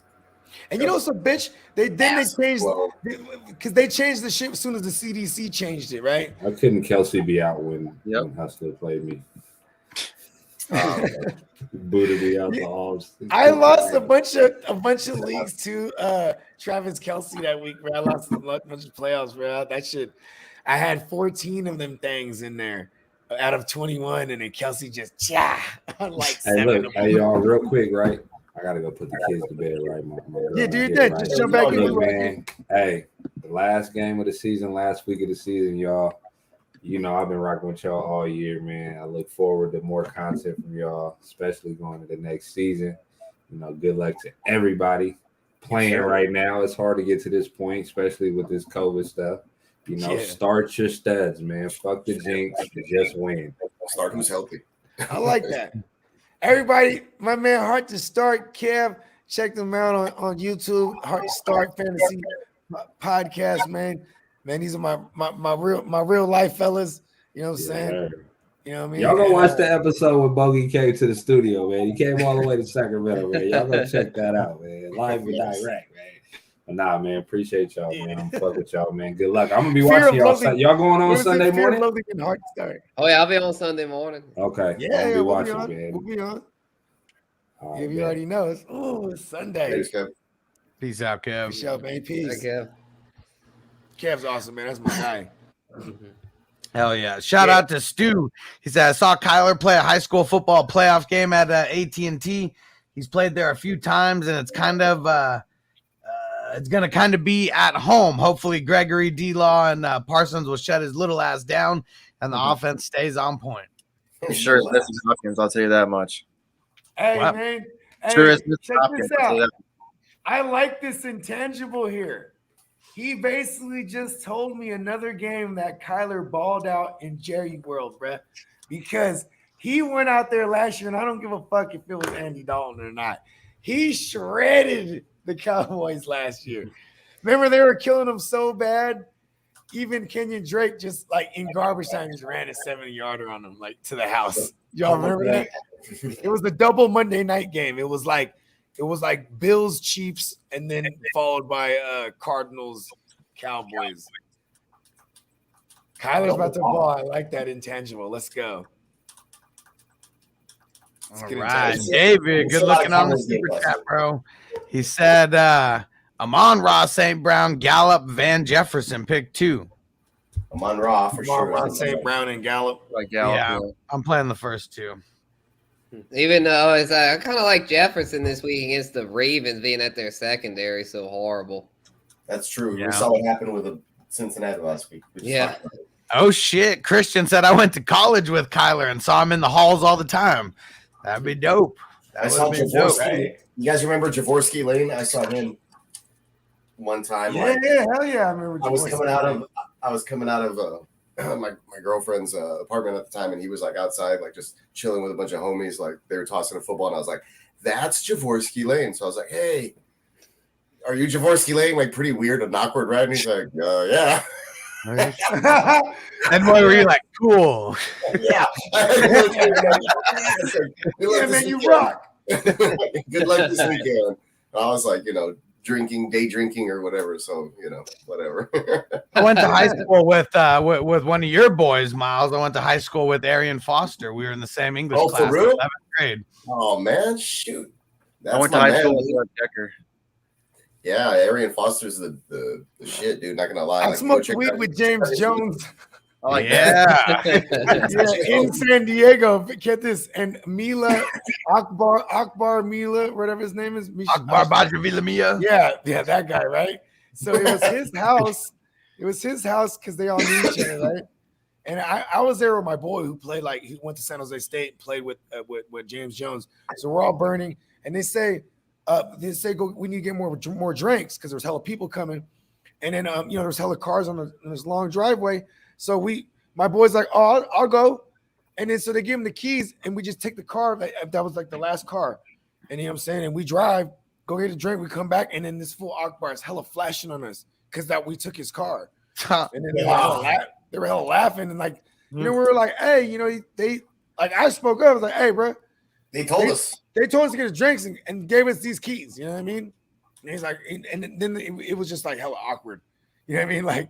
Because He's a big ass motherfucker, so I wouldn't he want is. to be on the wrong side of him. Yeah. He's eating quarterbacks for breakfast. I don't know what he'd do to someone like me. And you know what's funny? It's Like Bogard. I was telling my boy, I was like, fuck that Akbar, that guy's fuck that motherfucker, right? And then when I got into fantasy, this is probably 4 years later, maybe 3-4 years later. I got it when I got into fantasy, and then I used to check out that the NFL show they got, Fantasy Live. Yeah. And then I go, that's that motherfucker right there. that was all over the face. God, bro. I hate that motherfucker. I don't hate him, but yeah, strongly dislike him. Schultz or Everett at the tight end for Nigel. Everett. I'm leaning. Detroit is so bad against the tight end. Yeah. And they're actually they're like 14 overall against opposing wide receivers. Their outside corners are pretty good, and they just give it up booty to the tight end. And Everett's just getting it right now, dog. Let's go, G-Eazy. Oh yeah. Give me Gerald Everett. Is Thielen out? Yeah, Thielen Thielen has on IR. So I yeah, just I'd go performed Osborne. surgery on Thielen yesterday. Oh, that's right. I forgot about that. Totally forgot about that. I'm going Osborne, over Gallo. Jesus Christ, money. Remember I was telling you yesterday? You and Hess. I just came from surgery. Yeah, you did. I saw that. Mm-hmm, I think that was today, wasn't it? Yep. He's wearing a surgical mask and everything. There we go. Sir Bong's a lot in the building. What up, bro? Ooh, good idea. I'll be right back. Look, you guys can take a look at the Davis Mills jersey. Yeah, the judge. Hey, you know what? How did he get to steal DeAndre Hopkins' number? Hopkins jersey. Oh shit! I was gonna say, well, because they get to choose their numbers now, so you know what I mean. Hey, no, but listen, Judge Davis Mills Lanes. I'm gonna take the jersey, Hopkins plaque off in the back a of the whole- Bills for I sure. want to get a fucking. It's the goddamn the judge gown. What is that shit called? But it's made of jersey and it has his number on it. Oh, nice. You know what I'm talking about, right? Yeah, The shit yeah, that for the sure. judge wears. Yeah, But yeah, it's the a black thing. It's a Yeah, gown. There you yeah, the go. gown. Yeah. But it's a jersey and it has his number on it. Judge Davis Mills Lanes. Let's get it on. And you got to wear one of them white, crazy curly wig things. I would. Yeah, with the gavel. Right. Yeah. Guilty. Say I won't. Oh, That's funny. I I'm gonna like serve that. Bangs a lot real quick. Yeah, hell yeah. That'd be Okay. a fun costume idea for Halloween. Like all your little names that you come up with, people they would be really Wait. funny costumes. Just Yeah, we come could up all with- dress up as different ones. Hey, I like hey Kevin. Joanna Man, Antonio Banderas, all the characters. Infamous Right. Winston. Yes. Teenage Mutant Ninja Turtles, Secret of the Uzuma. You know what I mean? Yeah, Frankenstein from Mike Thomas. Frankenstein for Mike Thomas. Just have him just his big ass tall head. Oh, what? Hey, listen, man. You know what, man? He's gonna be interesting. I think because the Luke Saints are gonna be Skywalker. right. You know what's funny? Clock actually made me. Shout out to Clock, man. Miss you, Yeah, brother. shout out the clock. You know what I mean? But he made me a Nuke Skywalker joint. You know what I Oh, mean? hell yeah. Yeah, it's instead of he's holding lightsaber. You know what I mean? He has the leather suit on. Fucking badass. Yeah, and of You know course, what I mean? can't forget corduroy pimping, Corduroy pimping, just hella hoes, with a right? corduroy suit on, Hell right? yeah, yeah. I brought about a Mike Thomas. Yeah, I You know, hope he can shake back next year. Man, we need him in the Saints. the Saints are going to actively try to trade him away, and unless they could finagle To the Patriots. I like that a lot. That's the one man. I've been. That's the one I was. Well, yeah, we traded Brandon Cooks to the Patriots. I mean, we got like a draft pick out of it that I think ended up pretty decent. I think they can get if they can get Michael Thomas. I bet you they'll give up the back of their first round pick because they're going to be somewhere in the 20s here. You know what I mean in the pick. So I bet you they would do. They historically like to trade out of the first round anyway. Only in the last couple of years is where they were like, probably nobody want to trade with them. They're like they always do this. You know what I mean? Yeah, it's just do you think Belichick's gonna want to take on a diva personality like Michael Thomas? I don't know. I don't know. Here's the thing. I think we might be stuck with him, honestly. I think when you bring in someone like Cam Newton, that kind of opened the doors to like now Belichick. He's letting a little more colorful characters. Like Kendrick Bourne, bro. He's over there. He's still hype over there like he was with the Niners. You know what I mean? I remember when they picked up Kendrick Bourne at first, my first thought was like, man, they're gonna it's like a kid when you put him on like ADD meds. This kid used to be awesome when he had ADD. He's running around, he's all over the place. Then you put him on New England, and it's like giving him his fucking ADD pills. Now he's all dull and quiet. You know what I mean? But he's still over there loud and doing his thing. You know what I mean? So yeah. I think Belichick's a little looser on that type of shit. The discipline is still heavy there. You know what I mean? Because like the discipline as far as like when you screw up on the field, you fumble and Belichick's like to the bench. Right. On the bench. Yeah, that's the thing. Like Michael Thomas, like, man, I don't think he's gonna want to mess with him. I think it'll be one of those things. I think Michael Thomas is gonna be back with my Saints next with a year. Rookie, with a young rebuild QB, his value. With a young QB, what do? You put pieces around him. I think they would a Michael Thomas, a Juju. Juju's a free agent. Yeah, they could bring in a Juju, Odell Beckham. They're not going to fool with OBJ. They want a big slot. That's what they want. Yeah, Juju would do the trick. Juju, Mike Thomas, guys like that. They want a big slot. I just think they'll go with Juju. Juju's a free agent, right? Mm-hmm. They'll go with Juju because they know with Michael Thomas, here's the thing. they don't want to give up that stuff to get Michael Thomas. So look at Big Ben Roethlisberger already basically said he's finna retire because he said this is gonna be my last. Oh yeah, he's out of there. Yeah, he's retiring. Yeah. If they get Aaron Rodgers, I bet you Juju's like, I'll stay for a couple of dollars. Yeah, he'll stay for nothing because he likes staying in Pittsburgh anyways. You know how? Listen, I'm gonna go on a limb and say this. Ridiculous. Juju is gonna be like that 10th round wonder. Actually, Aaron Rodgers there, that's gonna push everyone up. But Juju would be the guy I get because no one would look. Juju would be the one that gets. Yeah, because people are going to be drafting Deontay and Claypool high. And Claypool and in fire moves too. You know they're all going to be I've been high. holding on to Juju. In Dynasty, I've been holding on to Juju just in case something crazy, something like that happens. I mean, otherwise it's just whatever, Yeah, it's worth a hold. Yeah, definitely. He's still been, since when he's played, he's been a consistent, top 20 wide receiver. I want to talk about some of these options this week at running back that a lot of people have been asking us about, right? Like we already at length talked about the goon, but like people have been asking a lot about Rex Burkhead too. I wouldn't fool with Rex Burkhead. Yeah, I don't think I'm fooling with him. You know what I mean?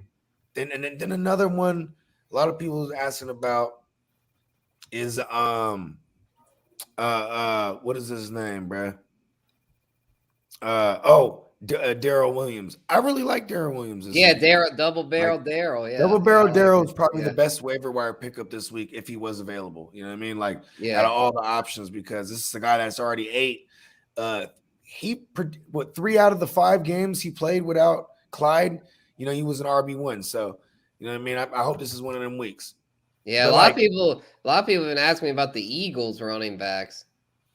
Because Jordan Howard. Boston Scott was the smash play until today when Jordan Howard, it's funny, we do the news and I'm half the time I'm here. If I didn't already see it, I'm hearing it for the first time when Hess was doing, news pieces, right? So he's like Jordan Howard limited. I'm like, ugh. Like, you know what I mean? Like at the live cringe, like what? Wait, what? Jordan Howard, like, you know what I mean? Like, damn, because I was excited about all this. I had leagues where I have Gibson, where I was going to play Scott over Gibson because I feel like Gibson's just so dangerous. You know what I mean? I was looking like the smash play because either way, I mean, Gainwell, he only gets so much involved no matter what. Yeah. Like, he's not going to take Gainwell, nah, I don't want to mess with Scott that. can break a big one though, but he's just going to be the between the 20s guy if Jordan Howard plays because they love Howard over there. And Howard, here's another thing: Howard can pass pro too. You know what I mean? So like that's he's really good at falling forward. So if you're on like the 5-yard line or less, like he's only going to be the guy in there, nobody else. Shout out to Jordan Howard too, man. He was part of my fraternity. I won Super Bowls with him. Him, Mike Williams, and back in 2017, I had a team was like him and Mike Williams and Keelan Cole. It was like one of those patchwork teams, bro. Fucking awesome. Shout out to Mike. Mike, what's his name? It starts with not Gesicki, Mike Gillisley. And Mike Gillisley, like, bro, I had so much patchwork on that team.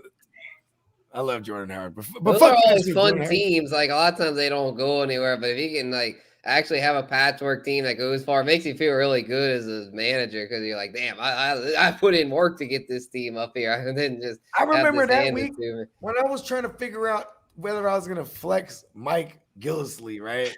And I started thinking, I'm like, well, I'm looking for the touchdown. I'm like, the Patriots, you know what I'm saying? They get down. This is when he was on the Patriots. I was like, they're going to get down there with like Damian, was it Dion Lewis or whatever, and James White. And then, but they're going to let him punch it in. You know what I mean? Yeah, I think he ran for my Saints a little bit, Gillisley. Yeah, and the Bills. Mm-hmm. You know what I mean? He started with the Bills. And so here's the thing, though. Is like, I remember telling myself, I would so do this play if it was like week 7. I'm like, what's the difference? You know what I mean? Where it was like, I just put the fact that it was the championship aside, like, all right, just do this because this is what I would do normally. You know what I mean? And I hit. Yeah. I've noticed. Yeah, don't put the championship on a pedestal. But I don't think like, the Goon is one of those guys. Extra pressure on yourself. I don't think the Goon is one of those guys this week. The Goon, the Wobble, whatever. The Goon. The RA. Goon. Oh, yeah, the Goon. Yeah, no, not against New England. I just call him the Goon. That offense is so bad. Like, it's just like the whole thing's a complete just trash heap. Like, I wouldn't want anything to do with anybody there. They have to be lucky to score a point. I had a super flex team in your league. Justin Herbert, Trevor Lawrence, and then I got Carson Wentz like later. And I was like, hell yeah, Carson Wentz is my third. And Trevor Lawrence was so bad, I was mad as fuck when I had to start Carson because he was always bad too. It's like, fuck, I'm going to die in this league. Yeah, we both died, unfortunately. We both made the playoffs, so we made progress. We'll have to run it back next year, no doubt. Oh, we finna. You already know. And I'm being Smokey Bogey Invitational. That's yeah. Because we got like 2 people that are probably not going to return too. I know one for sure. Shout out to Renegade. Renegade's one of those guys. He's hella traditional. He only likes single QB shit, and then like he hasn't had too much success in this league. So he's like, man, fuck this league. You know what I mean? But I remember he was telling Smokey, he was like, man, he's like, you guys like that super. He's telling me and Smokey, he's like, you guys like that super flex shit. It's just not even real. You can't even do that in real life. And I always make the argument like, well, in college don't play two quarterbacks. And you know what? This year there's other teams that play 2 quarterbacks. Yeah, look at my Saints. People don't like me when they try to use the this isn't real football or whatever. I'm like, well, tell me when you're in a 32-team league. It's okay? fantasy. Yeah, it's exactly. Not real football. First name and first part of the name. Football. Yeah. Oh yeah, Bogey. Are we doing that playoff fantasy again? That shit was fun last year. Yeah. Huss and JC, y'all have to jump in that, man. That was awesome. We're doing a series of playoff leagues for the Hustle joint. So I got to get you in one of them ones. Because last year we did use the fan tracks. We're going to use a different one this year. You know what I mean? Okay. It's in the Hustlers leagues. It's like, and these are cheaper too. It's like $30, and we're going to have multiple. You know what I mean? Because I think last year we did like 100, or we did like 50. Yeah, I like that. Yeah, I think we did 100. Oh yeah, we did 100. But we as of right now, out of just really promoting these leagues for like a day and a half, we already got about 32 people that are already in. So they're going to be 12 team leagues. Okay. I like it a 12 team leagues. Yeah, I think last year it was a 6-man league, but yeah, this will But we will did really be Superflex. intense. Yeah, it was Yeah. 6-man super flex. Yeah.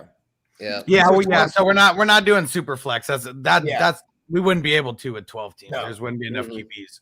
Yeah. Maybe for sure. you know what though, Spence? We might still do that one on the side. If I can scrape up in there, because really only need like 5 or 6 motherfuckers to do that one, and just everyone throwing 100, and like we have IDPs and all kind of shit, and we can do super flex. So we'll still keep that in the back pocket because I like we've been doing that league for like 5 years. So I almost don't want to break that tradition either. Yeah, oh yeah, that's what Steamboat is in that one. Yeah, Steamboat manages that one, or Nah, commissions good or deal. whatnot.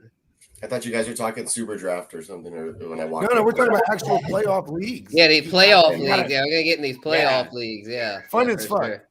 Yeah, I'll have to join. Yeah, I'm definitely gonna join a few of those. I love that. It makes the playoffs a lot more interesting. Yeah, hell yeah. And it's just that's what's crazy too is when you're drafting, you kind of have to diagnose what you think.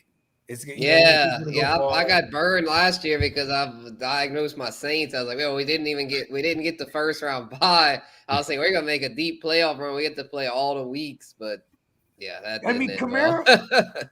Who did they play? I had they played we the played Bears. the Bears in the first Yeah. round. Didn't do much offensively. I'm pretty sure I had drafted the trio. I had Breeze, Yeah. Kamara, and Mike Thomas. And Mike but then Thomas, Thomas yeah. dies, Breeze dies, the whole thing dies against Tampa Bay, and then of course my team died as a result.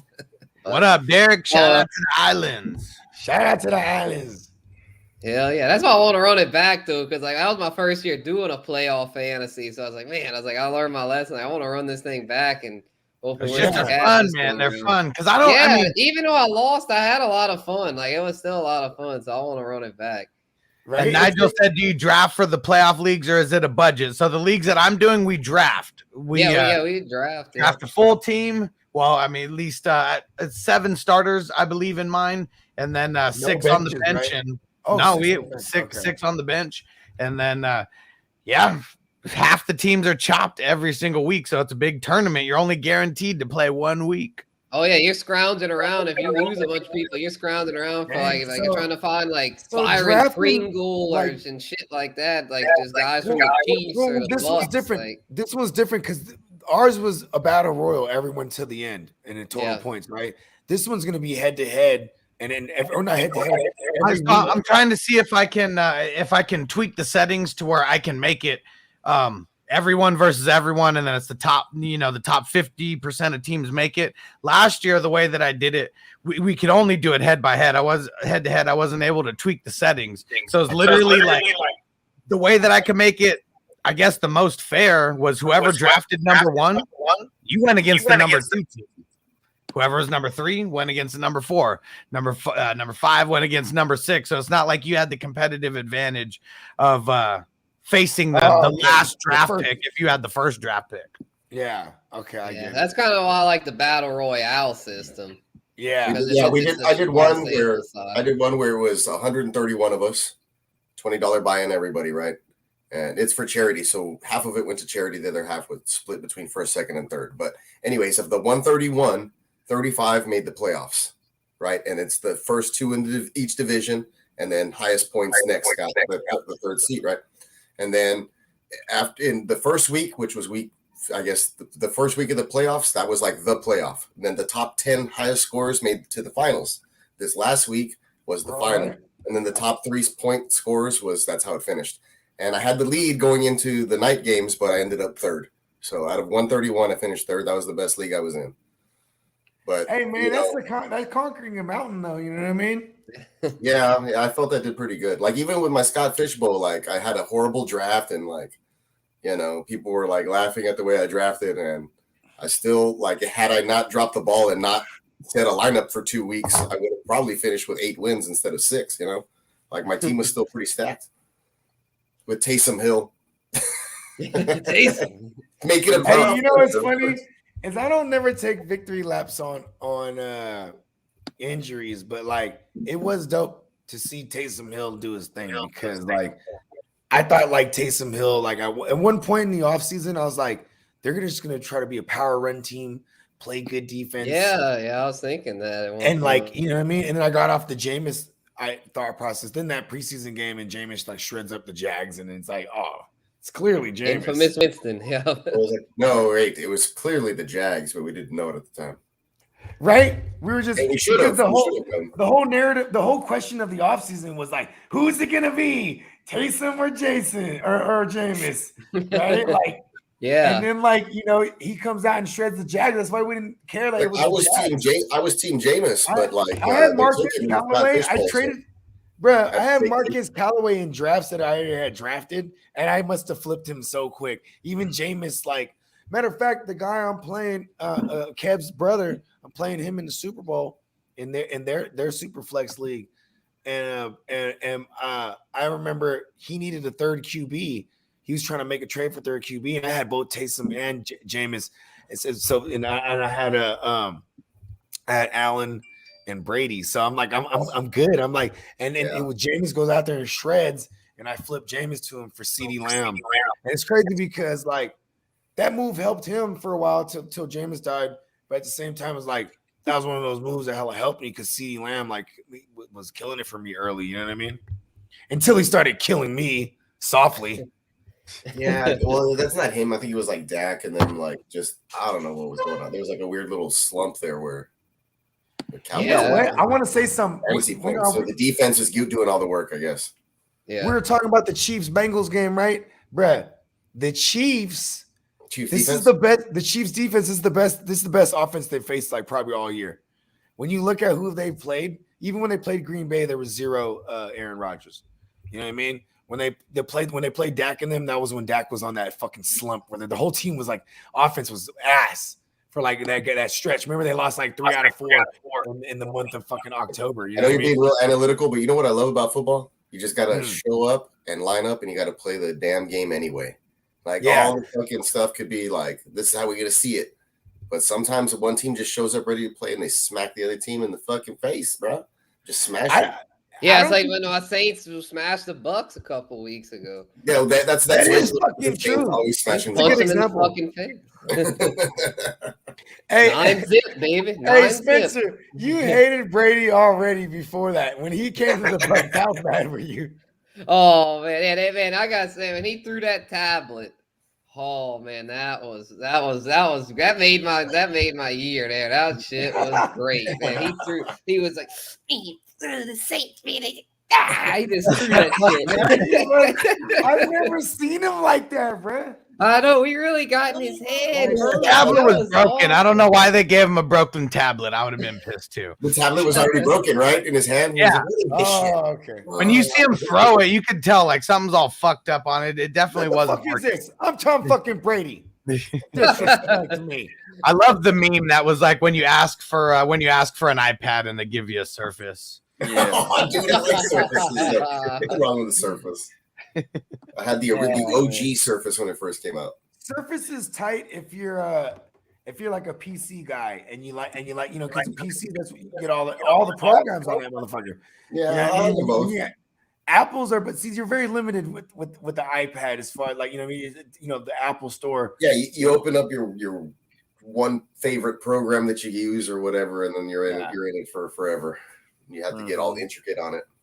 Nigel said, how do I get into the playoff tournament? Just go to fantasyfootballhustler.com. Go shoot me a DM on Facebook, Instagram, or Twitter, and I'll get you in there, bro. Yeah, I want to run with Nigel in the league, bro.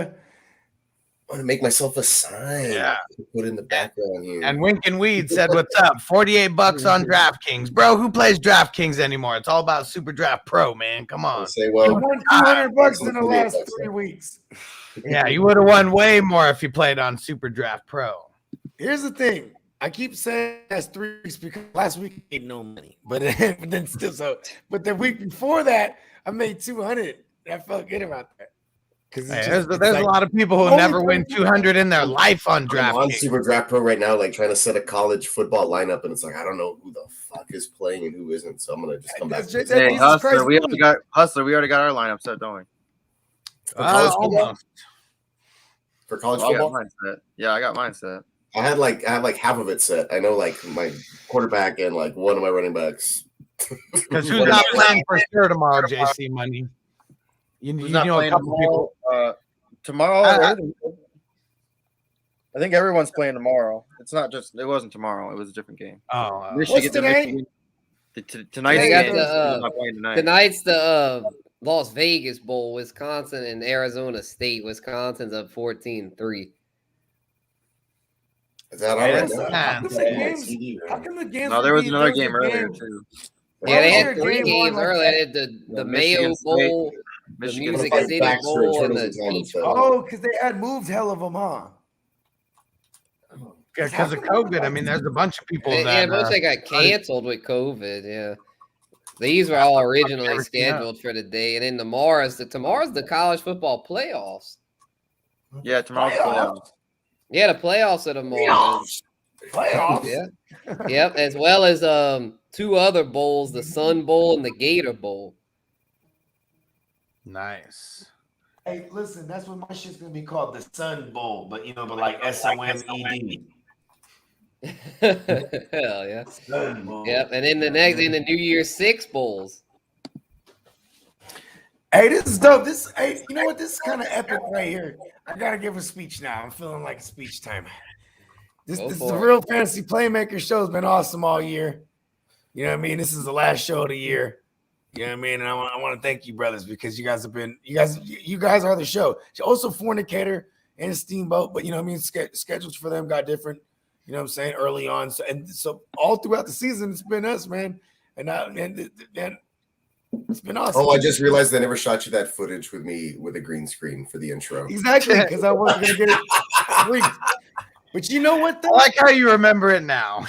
I remember I was on them earlier. I was like, I can get it worked in there right now. Like I could have done it like in 5 minutes, and I just never did it. I My probably bad. could have shot you the joint. You could have put yourself in it, even. You know what I mean? Yeah, I'm real awkward, so I don't know how to act in front of a camera when it's me doing it myself. It was pretty hard to be in front of a green screen, and like if you look and see me in the videos, I just didn't know what the fuck to do. So I'm like putting on my glasses, got my rings. I'm messing with the Lord of the Rings pipe and all that, and trying to do whatever I could think of. I'm gonna do my real corny, like an intro from like a '90s sitcom. Like I'm cleaning the bar and I look up and like I smile and it zooms in. That would be fine. Yeah, that would be. Listen, I want. You know what's funny is like I wanted that to be like for like we used my Cheers song. Like, I sampled Cheers, so Oh, we used nice. that for the F&T intro. But I always Everybody knows your name. yeah, hell yeah, that beat goes So you crazy. use the little piano sample, like Yeah, the ding, ding, ding, ding, ding, ding. yeah. And then I chopped It's I balling. chopped a piece from the vocals, but not that part, not the most recognizable part. You know what I mean? Yeah, so I'm from here, like from Houston. We would have chopped and screwed it, and then like, Yeah. Yep, for sure. Everybody knows your name. Yeah, it's funny. I went to go get some Thai food today, and I totally forgot that there's an actual Cheers bar in San Diego. Oh, word, man! I got to go there, bro. it's nice. I'm gonna go there and be like, "What's up, John? What's up, Fred?" Just act like I know everyone. Everyone knows your name, right? They should give you a name tag when you walk in. That way, just like They'll be like- I remember one time, right? We got this mall out here. It's kind of like an uppity mall. You know what I'm saying? Like, they got the fly shit there, like Gucci and Louis and shit like that. It's called Valley Fair, and they had a cheesecake factory out, like you know what I'm saying, like connected to it. Cheese And my factory girl stuff. goes, it's National Cheesecake Day. I said, no fucking way. And then we were walking by, and I ran up in that motherfucker. Hey, everybody! Oh no. National Cheesecake Day. Did you know? Yeah. I mean, I'm filming it. You know what I mean? And it's just like, everyone's like, word. I got zero reaction. I'm like, yeah. Can you feel it? Cheesecake. Oh, Oh, yeah. Come on. Like, wouldn't you think that's what they're in there for? It's National Cheesecake Day. I know that's so like funny. 90% of them. And then my girl, she's like, you're going to post that? It's not even funny. I'm like, no, look it. Everyone's looking at me so crazy. That's hilarious. It is funny. You know what I'm saying? Yeah. It's funny though, because I walk in there like, and I get everyone's attention like I'm gonna rob the place. I walk in there, hey everybody! They all look at me. You're wild, Bogard. I love it. Listen, I'm me. There's only one of me, in the entire multiverse. The Earth is your turf. I've been traveling through every multiverse, killing the other versions of me. Dude, you're like Rick and Morty. I'm getting stronger, like Jet Li in the one. Hell yeah. Yeah. Well, shit. Was there any other important games? Not really. I mean, it was all of them. You want to answer some of these questions? Yeah, let's answer all of them. That came in. Let's answer all of them. All right. Well, AK just doing the super chat, and What up, she Amy? said, What up, Amy? "Yeah." She said, "Pick 2 standard. Swift, Daryl Williams, the CEH is out. Carter, Singletary, Gordon, Antonio Brown, and then says still play if Thomas is back, and then / Osborne if Thielen is out. Thielen is out. 2. Yeah." Yeah, Thielen's out. Looks like Antonio Brown won't play. But I'm just saying, give me the first 2. Give me Swifty McVay and double barrel Daryl. Because CEH is not looking good to play. I love how his name is Swift, and I can call him Swifty McVay, and he plays for Detroit. Swifty McVay is from D12. 3-1-3. There's like all kind of fucking just layers to that. I like it. Yeah, I was like, it was over my head. DeAndre Swifty McVay. Right, nice. What's up with Carter? Who? Oh yeah, the Jets are playing. Tampa Bay and no Coleman. Yeah, I mean, Carter could do well. I mean, Singletary could maybe do well against Atlanta, and he's been the volume there in Buffalo. I am playing. I picked up Singletary in a league where you can only keep 3 running backs all season, and I'm playing him this week. So fuck it. He was But that's desperation. Like if I had the option of like Swift, Swift. I'd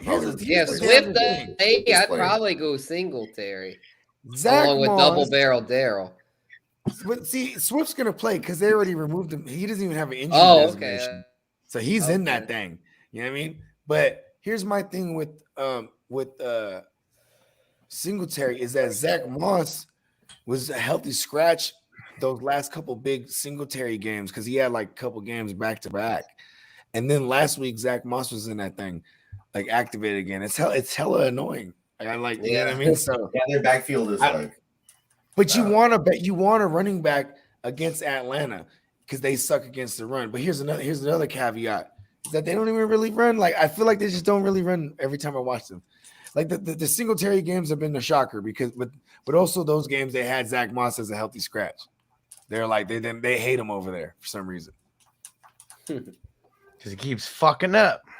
Yeah, I guess he's bad at pass protection or something. Because man, they treat him harshly. Every time Josh Allen just takes one of those unnecessary hits that Moss was supposed to block. Probably, yeah. They don't. They're paying Josh Allen already too. Yeah. They want to protect their investment. Like, listen, bro, you can't. The fuck, Zach. God damn it! Yeah, they probably. If you're like, you can be the better runner. We don't care. We're a pass first team. Healthy scratch that motherfucker. Yeah, he's been healthy scratch like 5 times this year. Yeah. Week 1, he was healthy scratch. We all freaked out about that week 1, I remember. Yeah, against the Steelers. And then it was crazy because, like, there was a bull. Najee Harris. that O-line. Right. Killed me last week. Fucking Steelers. Now, you know what? I've never seen someone get game scripted out so quick. Najee Harris.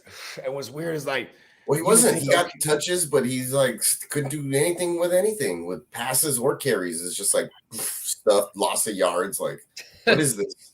Finish with like 3 points. Yeah, it was bad. Najee's probably. I mean, you can't say that he's quit mentally. He looks good out there, but man, like, when your team sucks that much, they're setting him up. You're not gonna run through that brick wall, you know. Like, hey, shout out to Antioch. Man, that's where Najee Harris is from, man. Shout out to Antioch. Big up. I love Najee, man. He's invited to the carne asada. You saw that interview with the Mexican commentator afterwards. Yeah. Oh, yeah. Because he's from the Bay, bro. He knows about the taquerias, bro. We got a gang of them motherfuckers out here. We got a question here from Trey S. Says, evening, gents. Full PPR, pick 1. Pittman, Elijah Moore, Chase Edmonds. Going Chase as of now. Pittman, Elijah Moore, Chase Edmonds. No, Elijah Mitchell, actually. Yeah.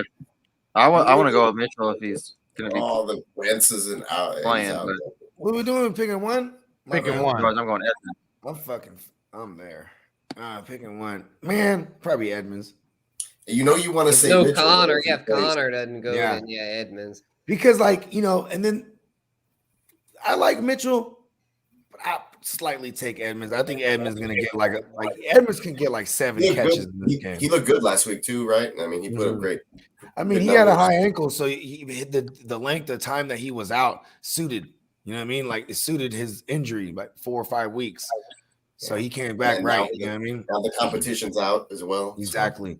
And look at how just it's good volume on a fantasy producing offense. You know what I mean? I didn't want to say great offense because they haven't looked like one in a while. Yeah, Wow. That's what had Kyler Murray, man. Like, what happened to them? They just fizzled out. I dude. figured it out, Peacock. I was thinking about this the other day.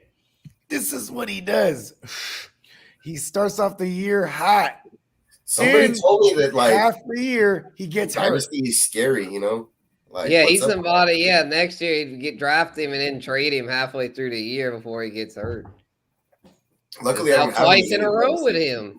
Yeah, I'm kind of worried, like, because he's a little dude too. Like, Yeah, I wouldn't really want him in dynasty. Like for dynasty, you know, like Josh Allen is great for dynasty, obviously. Like Justin Herbert, Joe Burrow, but yeah, Kyler Murray and Lamar Jackson scare me in dynasty, and Jalen Hurts just because of the fact that they run so damn much, like, and they're so dependent on that. I don't think they're built well, it's to not last. that. I think it's the coaching there and just him being in Philadelphia. If he was somewhere else, I'd feel better about Jalen Hurts.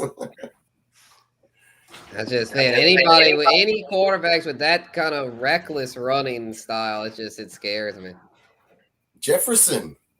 David. Yeah, David P. What up, bro? Jefferson, Ayuk, or Gallup? Yeah, we're going Jefferson. I mean, Jair Alexander's not coming back, and even if he was, I still wouldn't sit Justin Jefferson. Jefferson. Right. Yeah, that's easy. Yeston. Let's see. Lucius says, evening, guys. Need a defense this week. New Orleans, the Colts, San Fran. Thanks in advance. Defense. What was it? Colts, Frisco, and who? Yeah, that's tough. Who are the Colts? Saints, Colts, San Fran. But they don't have a I'd probably go QB. Saints here.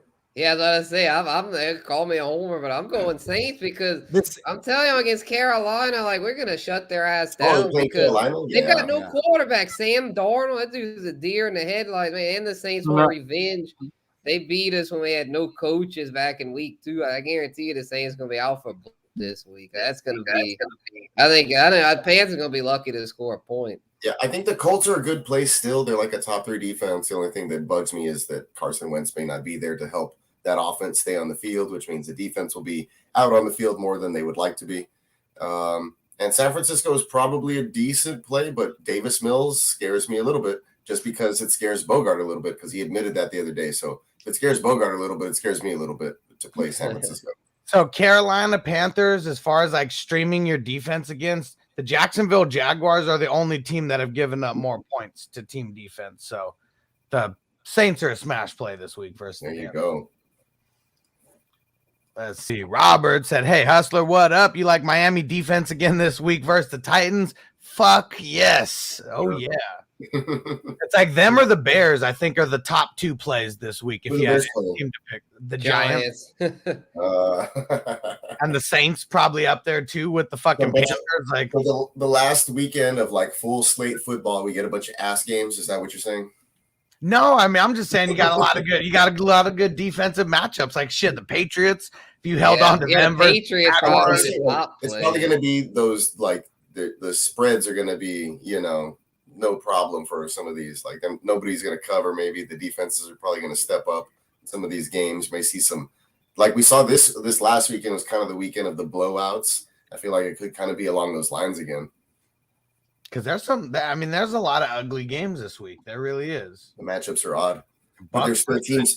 Jets, I mean, there's still teams playing like for a seeding spot or a finish, you know, which is awesome. I think the NFL got that right. Eagles defense a smash play against Washington. Bills defense smash play against Atlanta. A lot of smash plays this week with defenses. Hell yeah. Ooh, David P. This is a good one here. Ronald Jones or Sony? Oh, that's tough, but I'm going Rojo due to the matchup, man. Against the Jets, that's like literally just running. That's like running through the free air, just open space. The Great Plains, just take off and run, man. I'm going Rojo. And he might get 20 touches. If he gets 20 touches versus the Jets, he's going to be balling. Yeah, I mean, anyone can ball against the Jets. They are horrible. I mean, Sony, I like Sony, but I mean, they're going to be throwing a lot because Baltimore's weakness is their secondary. Yeah, Jets are the number one team to stream your running back against. There's only 3 games out of the entire year that they didn't give up a top 12 performance to the running backs. How can somebody be that bad against the run? Man, they suck. I thought they'd be a better defensive team with Robert Saleh, but they still got a lot of work to do over there. Yeah, and even giving up the performance that they gave up to Miami. Like, Miami hasn't shredded anybody on the ground. Yeah, Duke Johnson. Like, come on, man, that's embarrassing. Dude was not even on a roster for half the year. Duke Johnson was the University of Miami's all-time leading rusher still. Oh, he's the man, as far as like his entire career, but I didn't expect him to. We expected Miami to do okay on the ground. I didn't expect him to go in there and shred him a new asshole. Yeah, he outdid that the bitch Carol Gaskin. Hell yeah. Hell yeah. Well, I didn't expect Rex Burkhead and Justin Jackson to put up like identical stat lines in that Texans Chargers game also. So that game had 2 touchdowns each. Man, and to think me benching Joe Burrow for Justin Herbert in a league cost me the Super Bowl in that league. Yeah, Justin Herbert got outplayed by Davis Mills. Yeah, man, Herbert's frustrating. Like, I love Herbert, but some weeks he doesn't make sense. He just folds. Like he randomly folds. It's like when you figure this is a smash spot for Herbert, it's like he doesn't deliver. It's frustrating. I mean, a lot of times that he hasn't delivered. I mean, there's been some injuries on the offensive side of the football. Yeah, true. He was without Eckler. That's a fair point. Eckler was the big one, and Mike Williams. And he still puts up decent games. I mean, I think it's the interceptions. That's what pisses me off. It's always the interceptions. Yeah, and he's still young. Yeah, he'll get better. It's just, I guess, he had been carrying me all year at quarterback. I was lucky to have Burrow. I wasn't even thinking about sitting. Not only that, one of those picks was a pick 6, so that really hurt. Yeah, he makes some bad decisions sometimes. Who talking about my man Mighty Joe Young? No, we're talking about Justin Herbert. Herb guy, yeah. Yeah. You know what? Here's the thing, man. They need this game bad, but man, you said it was Joe Burrow and Herbert. Yeah, that cost me a Super Bowl last week playing Herbert over Joe Burrow. Oh, see, if you would ask us that question, right? I would have said, because they have one of the worst. They're starting like third stringers over there in Baltimore. Like, everybody's been shredding them. You know what I mean? And they're. I didn't even think about it that much. I saw Herbert against the Texans. Duh. Like, I figured it was obvious. I had him as a top 5 play for sure in my mind, Herbert. So yeah. Yeah, he had carried me all year. The only time I had played Burrow was when Herbert was on his bye week. I wish that league would have been super flex, then I would be in the Super Bowl. Yeah, played. You know what's crazy? It's funny because those are moves. Those are moments that I think about. Yeah, I mean, I'd be like, "Fuck, you're back in week 6, bro." Like, yeah, actually, Bogard, that's that league I'd asked you about. Remember the one with AJ Brown? Oh yeah, that's that same league. Yeah, because it's a league where it's a 10-man league, so I had a lot of depth. So I remember he hit me. He actually texted me because you were like, I was trying to ask on the show. Yeah, I tuned in late in the show. Yeah, you're like AJ Brown or Monty, and like I said, I like Monty because Monty has the safe floor, but he has the high ceiling as well against the Seahawks. And I said, AJ Brown, I can't say he has any floor, but he has all the ceiling, and he hits ceiling. You know what I mean? Yeah, but it was the difference of like 6 points. Yeah, that didn't cost me actually. I lost by like 12 or something, but so that wouldn't have made the difference. It was that Herbert Burrow thing that would have swung. Oh yeah, and I had Kamara in that league. Yeah, if I'd have sat Kamara, I'd have made it. Oh, the Burrow one hurts. And Nigel said Bogard is Bud Light, a sponsor of the show. Nah, but man, make the phone call. You know what I mean? They should be. Yeah, you got the backdrop there, all the cans. It's funny because like in the earlier days when I would drink vodka, because I always drink Bud Light because Bud Light's like a longevity beer, you know what I mean? And because I usually drink liquor, and Bud Light's my chase. But like, and also like, if I just drink Bud Light, I can go upstairs and like be a dad. You know what I mean? Like, like you know what I mean? Over here. But it's also like when I do this show in particular, I microdose, and when I drink the light beers, it just makes it all like you know what I mean? I know exactly. Like I actually have some of those fancy Miles Peacock JC Money beers in the fridge right now because that's what my homie fuck with. They give me that shit every year for Christmas. You know what I mean? That's always like the gift. And I'm like, damn, I should have got you a pack of Bud Lights that you would be like, yeah, thanks for shitty beer. All right, we got a question in here from our man Zeb, who's always blowing the tree. Yeah, He shout said, out "What to up, Zeb. Hilliard, Burkhead, Derek Gore's grandson, or Brashad Perriman?" And he said, "Bucks without Evans and Godwin." No. Evans was back at practice this week. They changed around the COVID protocol. And so he was actually back at practice. So and they said He'll be without AB and Godwin. Let me just tell you that Burkhead is going to be all by himself. I know it's versus San Francisco, but he had 22 carries last week. And yeah, I'd go Burkhead out of these guys. Out of these options, I would go Burkhead. Yeah, there's no David Johnson. He's been put on the COVID list, so it's give me Sexy Rexy. Yeah, wasn't it the IR? Didn't they put? Either way, he's out for the games. Yeah, and fuck Hilliard. Just drop him right now, so maybe your opponent will pick him up and think that he's a good play. You know what? 3 days ago, they put him on the COVID. Hold on, I'm going to go out on a limb here. Don't do it. Foreman he's banged up. What's his status right now? Because Hilliard would be the guy. Foreman. Who they playing though? Oh, they're playing the Dolphins, man. I don't want nothing to do with that, actually. Yeah, drop him. I just remembered who he was playing. Like that shit. He salvaged his fantasy. Foreman's not even on the injury report. Yeah, he would have had like one. He had a tweaked ankle or something. He had 17 yards, bro, but he fell into the end zone, so he gave you 7 points or whatever. Who, Hilliard? No, Foreman. That was Foreman. No, but because I know he tweaked his ankle. And like there was some, but that was 10 days ago already. Though I forgot they played the Thursday game. Yeah, and the Dolphins are they're giving up the 4th fewest points to running backs, and you literally got to go back all the way to week 2, 3, and 5 on when you saw any kind of a good performance from a running back against them. Right. So don't play any Titans this week at running back. Do not do it. Just drop them so your opponent can maybe pick them up and play them. Let's see. And Zeb, thoughts on Rec Burkhead? Go. Okay, yeah, you already did that one. Sexy Rexy. Oh, yeah. And Zeb said New Year's resolutions and then thoughts on D. Parker this week. Fuck Devontae Parker. Drink a little less, but work out a little bit more. My New Year's resolution is to never make sure I ever tell anyone to start Devontae Parker.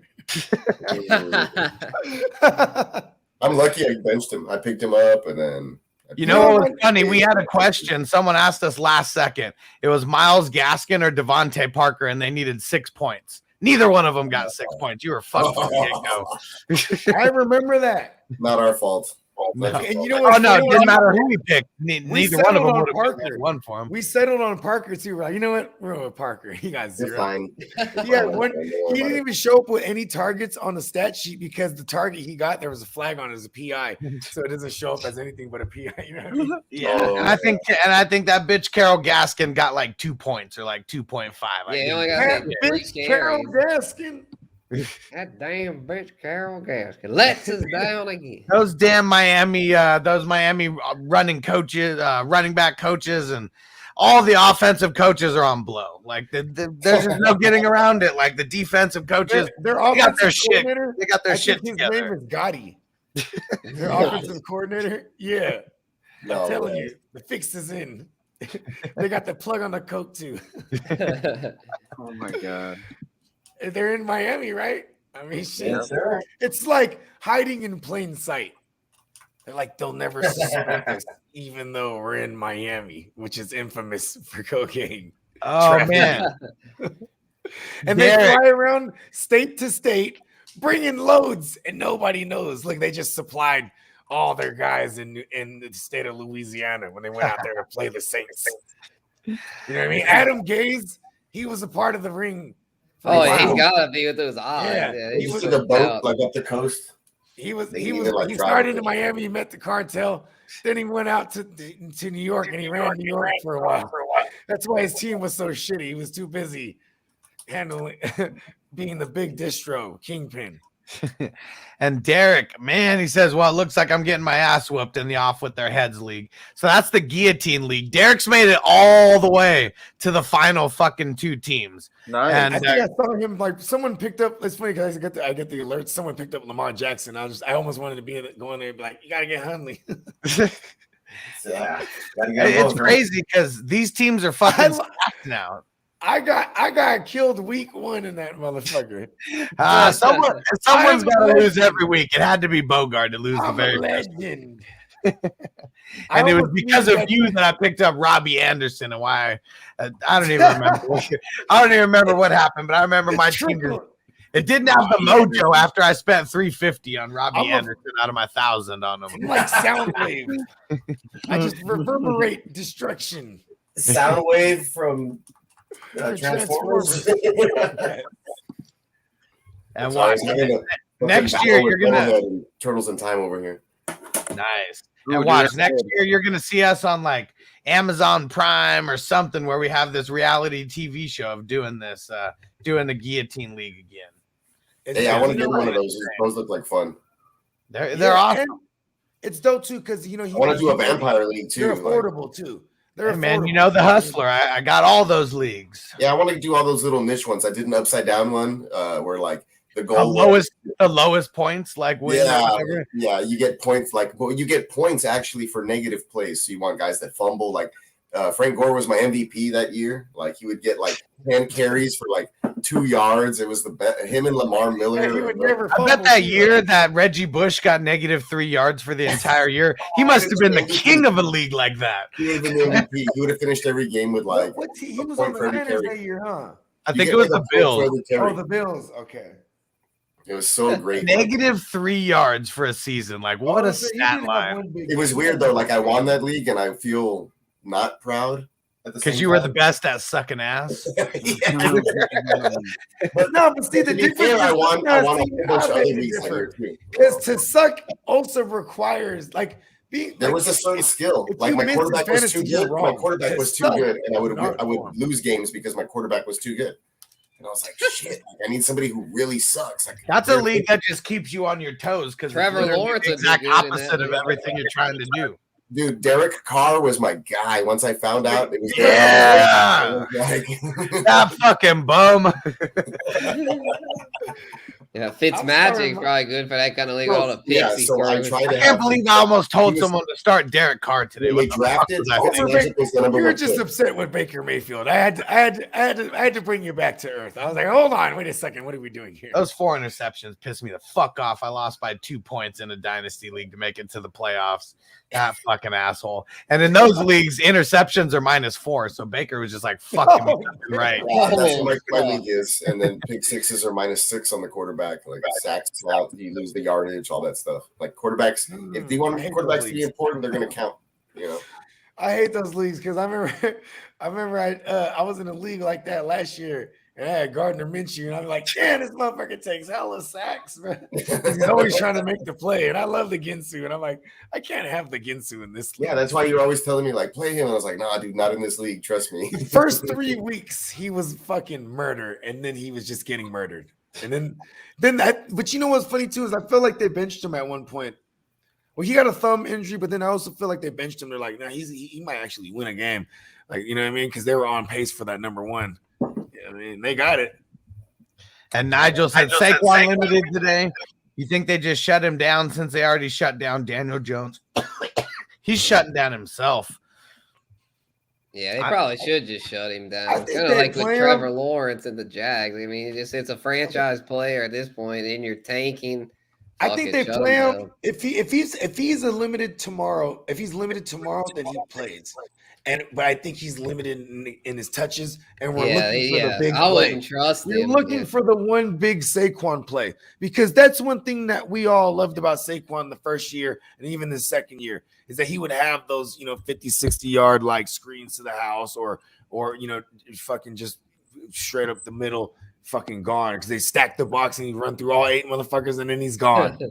You know what I mean? What's happened to that? He's like his explosiveness isn't there anymore. It's sad. You know what, too? I'll say this. Probably just hates the fucking Giants. But Like, it's man, also you're getting touched coming as up soon as you ACL. get the ball.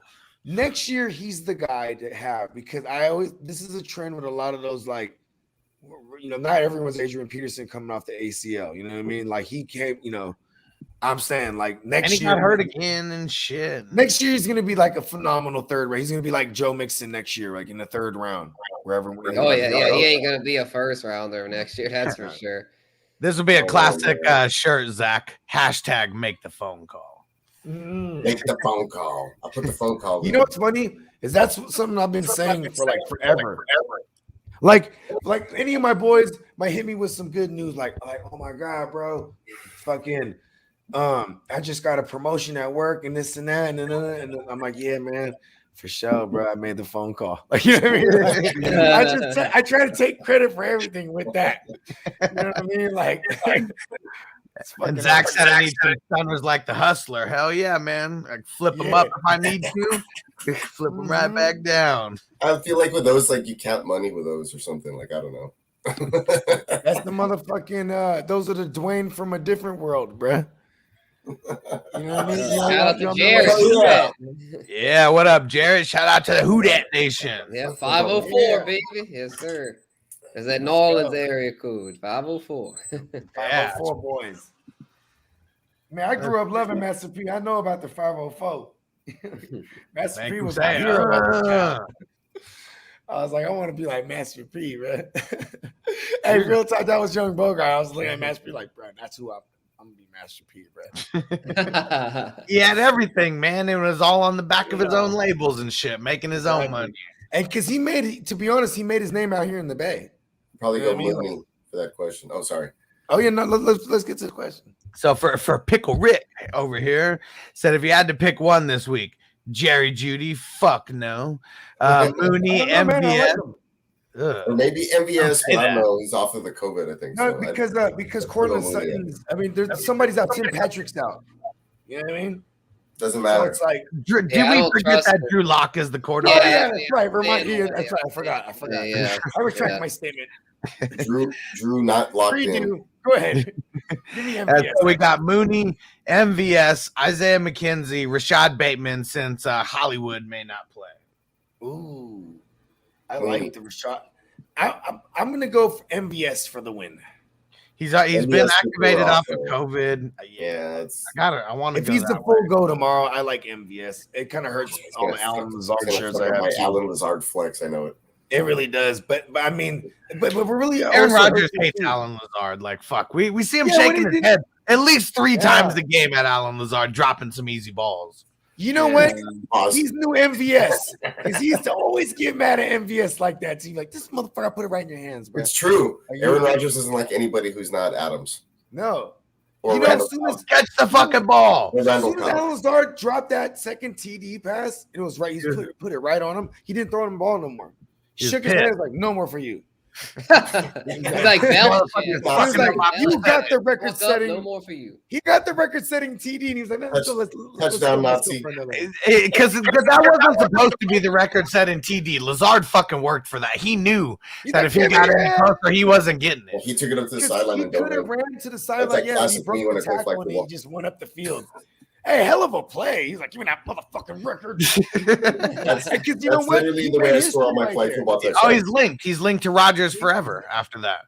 Exactly. Oh, he wanted that. He wanted to be a part of history. Yeah, Rodgers was like, God damn it, why'd he do that? That should have been Devontae. I was saving that one he for tried Devontae. to keep the ball. He thought it was going to be like a 5 and out or something, but Lazard fucking turned that shit up and dove like crazy. It was a 5 Man, out, hit the up, pylon. 5 up, out, and dive to the pylon. I like it.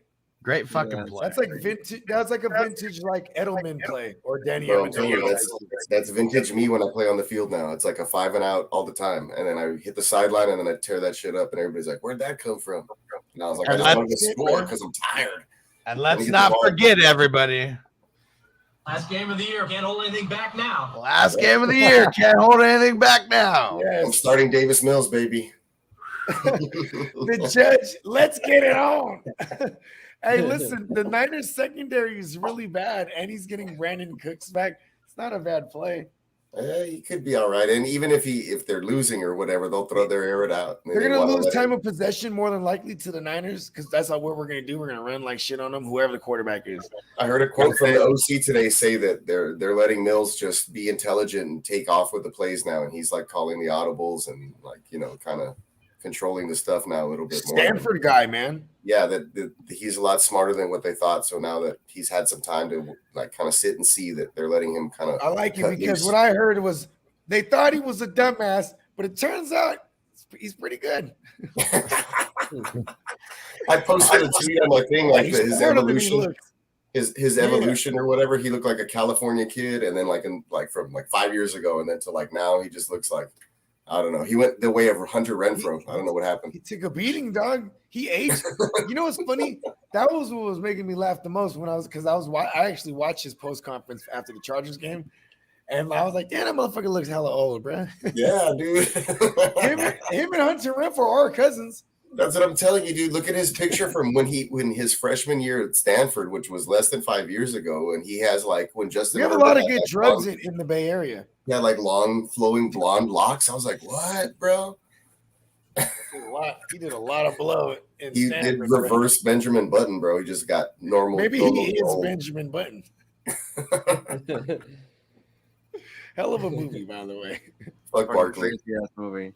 Yeah, Rob B says Edmund, Sony, Penny, Stevenson, fuck Barkley, Renfro, Schultz need 2 running backs and a flex. Have Cup and Higgins at wide receiver and Kittle and tight end. Michelle, the first 3, and yeah, give me the first 3. I like the first 3.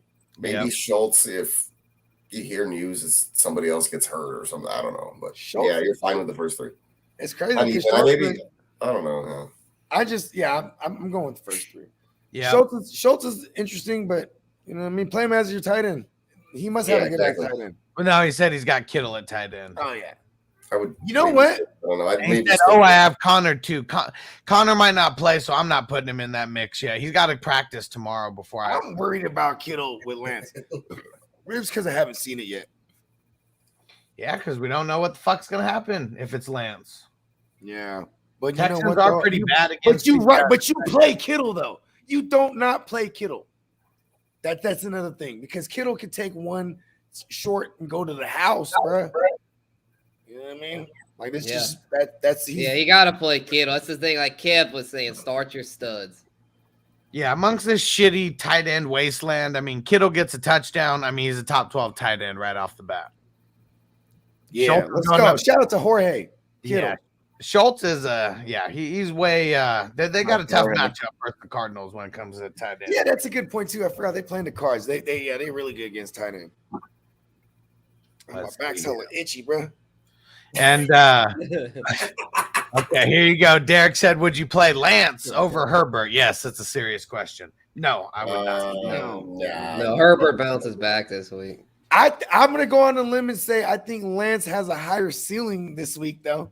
Well, that's not because a limb. Herbert does have to face in. Shit. If Lance goes for over 100, that 100 on the ground. Okay, let's check this out. Will Lance give you more points than what Herbert gave you last week? Because Lance is going to play the Texans if he plays as the starter against the Texans. That's a good point. And Herbert played against the Texans last week and didn't. But you know what though? 18 points. You know what we do though? What we do is we run the ball. We run the ball like 18 to 20 points. Justin Jackson just got it in their ass. Texans are one of the worst run defenses, though, and that's what we do is we run the ball. Last week, us being the best running team, we ran into the Titans being one of the best run defenses. Even though on paper it was more so on paper than it was like reality, they still stifled us. You know what I mean? I told you Jeff Wilson 21 points. He didn't have a great game. He put up 30. He put up 21, 336. 101 touchdown and then 2 interceptions. See, they only gave up 1 touchdown through the air. How did Herbert do the last time he played the Broncos? Not good. But I think he'll bounce. He did better than he did against Houston. He did. He had 26 points, 303, 2 touchdowns, and 2 interceptions. That's in a 4 points for every 100 yards passing. I believe this is 6. See, and he's not really running, and he's been throwing some picks. But, I mean, you got to find out if Garoppolo's – I mean, I don't know. It looks like he wants to play. Yeah, this is based on 6 points, 25 yards. Okay, yeah. Minus 1 for a pass interception. Standard. I wasn't saying standard as in like standard, like no PPR, but I mean like like the standard QB scoring with default. There you go. I'm still rocking Herbert. I don't care. Lamp would have to go for over 100 on the ground, and then still Herbert might put up a better game than him. Yeah, Herbert's thrown for 300 yards in like all those games still. Like even when you know what I mean. Like it's the interceptions that are really capping his ceiling. But other than that, I mean, he might throw a few. Oh, that's right. He threw a pick 6 to cap the game against the Broncos last time. That's how they ended the game. He threw a pick 6 against the Xavier Thomas. I like him. Is he new? I mean, Herbert's only had 7 games where he hasn't eclipsed 300 yards. I mean, he's getting 300 on a normal basis. Yeah, basically 50% of the time. I know I played Palmer last week. It was a decent play. Yeah, hell yeah. Got that touchdown, but he was also targeted. He was targeted on one of those interceptions. I liked Josh Palmer this year. Going into the year, he was one of my like deep sleepers, bro. And so I was really happy to see him get out there, regardless of COVID situations or not, because this kid can ball. Yeah, and when was he drafted? Wasn't he a 4th rounder? He was a third rounder. He was a 3rd rounder, so like he's a guy. You know what I mean? And they're probably not going to pick up Mike Williams' option. Fuck no, he gets hurt too much. Yeah, inconsistent. And Josh Palmer's going to be really interesting because you know what I mean. Like he'll probably take over that. He's a guy that could be an X receiver, like that you could also move around the formation. You know what I'm saying? He's a guy like he's also great out of the slot. That's why, like, when Keenan Allen was out, I was like, oh, he's a smash play. Like, he's the guy that's going to assume the Keenan Allen role. But now, you know, next year, he'll be able to be the Mike Williams role. They still have Guyton. I think I remember correctly because Guyton was like I think Guyton was like a 5th rounder. Either way, maybe they get Michael Thomas. They're going to have Lombardi over there. Maybe they'll trade for Mike Thomas. Out of conference. I can see that, too. That would be annoying, though, for Keenan Allen guys. Yeah, I don't see that happening. Yeah, they both wear 13. It can't happen. Yeah, that's true. 13.1. Yeah, no, I honestly think Mike stays with my Saints. I don't think anyone's gonna want to give up the necessary stuff to get him. Plus the fact that he's been injured. Big ass contract, injury-prone, headache. I wish, but I don't see it happening. I just don't see it. Kirk Cousins. Slant man. No, I think actually someone brought this up. Cousins went there, I would love Michael Thomas because Coach Craig said Guyton was an undrafted free agent. Shit. Okay, so they would have to give him like a deal, which is not bad because those guys will take the cheap deals. I love Ninja Guyton. He's the guy. Today someone brought up to me. He's the guy. He could be what Mike Williams is. I mean, he flashed as a rookie last year. And but he's the down the field guy, and that's what Mike Williams was for the most part for the Chargers in his career. I think his average depth of target is to like 21 yards in all the years that he was with Phillip Rivers. And then they bring in Justin Herbert, and it didn't really drop. It was like 14 yards. You know what I mean? Last year. So this year, I've never looked this year right what it's at right now, but you know what I mean. He was the down the field guy. What up, Craig? And then Coach Craig said Guyton is a restricted free agent at season's end. I like it. So they're gonna be like, listen here, you can't go nowhere. You know what I mean? Here's like a couple million. You feel me? Yeah. And you're like, hell yeah. Because them unrestricted motherfuckers are like, fuck yeah, I'm in this thing. You know what I mean? Give me a couple of M's. What's the minimum for a receiver?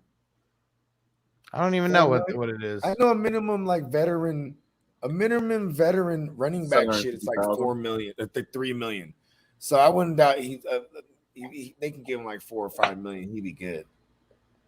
One musical boy, what up, bro? He said, "What's good? Should I start Dawson Knox over Gronk this week?" No, I'm going Gronk. Yeah, I probably got to go Gronk. He had a couple bad weeks here, but like it's gonna be like Gronk and Mike Evans. They are playing the Jets. Yeah, they're playing the Jets. Now. They're gonna get, but you just got to make sure that Gronk gets it and gets it early, because like this is a game. That's where, what we hope. that he gets one of the first couple, touchdowns from Brady because they may pull their guys. But if Gronk gets 4 catches and a touchdown, it almost doesn't matter the yards. That's still going to be good enough to be top 12. Guaranteed. So what I'm seeing right here is he's a 2-year player, Guyton. Or not Guyton, Palmer, right? We're talking about. Yeah, but he's a restricted though, so he can't. They get the first dibs on him. You know what I mean? Like they're like, hey, I'll tell you what the minimum was. Yeah, Guyton's 3rd year. He's a 3rd year, right? He said Coach Craig said Guyton was a 2nd-year player last year. Oh, okay. I thought he was a rook last year. Oh, you know who was a 4th-year player? Tyron Johnson. Didn't they have a Tyron Johnson over there? There's a lot of Johnsons running around. Pause. 1.035 million is the minimum in 2022. There you go. 4th-year wide receiver. Well, the money will way off next year too, bro. Zach, you were way off for that wide receiver. Said 600,000 is the minimum. I think that's just minimum for probably NFL players in general. 660K for 0 years of service. That's fucking awesome. Rookie. I mean, even practice squad guys get bread too, right? Yeah. I mean, shit. Yeah. I mean, you're right on the cusp of the league at that point. Let's see. I want to drink one of these Mac Dre IPAs. That's pretty cool. This is actually a pretty cool website. It's called Spot Track. And what's it got? Oh, yeah, it's the contracts. Like fucking everything on here, dude. It's got like cap history, franchise tags, transition. Yeah, year by year breakdowns, future salaries. Yeah, that's a great website. It goes back to you can go all the way back to 2006. What up, Fred? Said I'm stuck between Stafford and Tannehill. Fuck playing Tannehill versus the Dolphins. No way. Yeah. Rams go up against the Ravens, and the Ravens secondary is really ass. So I know that Stafford hasn't been the best, but I'm leaning on that. Stafford for the win. Oh, yeah. Yep, Matty Stafford, baby. Fred Enzo said, you think you have choices? I have Dallas, Tampa, Green Bay to choose from. Oh, man, Dallas. Yeah, they're definitely not Green Bay. Tampa probably against the Jets. See, but Tampa, they're going to give up points. Tampa will give up points in garbage time because their secondary is bad. Let's not pretend but see, the Cowboys, they're good on every level. They're getting turnovers on every level. I'm playing the Cowboys in the championship. Cardinals aren't really the best team to stream your defense against. I mean, right? They're not the worst. Didn't the Colts have a defensive score on them? Well, let me see. Well, they still didn't put up a crazy but stat line for Team D. They were the 22nd best defense. Yeah, the Cardinals. I know their offense isn't what it once was, but it's still good enough to where you got to respect 22nd. Indy was the 22nd. But defense didn't they get a defensive score? That you can't depend. I mean, I'm just saying. Out of all 32 teams last week that played, my point. All 32, they scored 22nd out of 32. This is my point. Is that they did better than that can get you 2 or 3 defensive scores, bro. Like this, that's the Cowboys DST. They've only out of the last 5 weeks, they've given up 2 top 12 performances. That's it out of the last 5. Talking about the cards. Yeah. If you streamed this is one of them weeks. If you streamed your defense against the Cardinals, that's what I'm saying. Hella sacks, couple turnovers for sure. And one of them things is a high probability it goes to the house. I'm saying it. I like Zach Wilson super turnover. But also you forget that in a lot of these default scoring leagues, that's like a 2-point play. Oh, that's true. It's not like it's not like the leagues that you create. No. Give me the Bucks.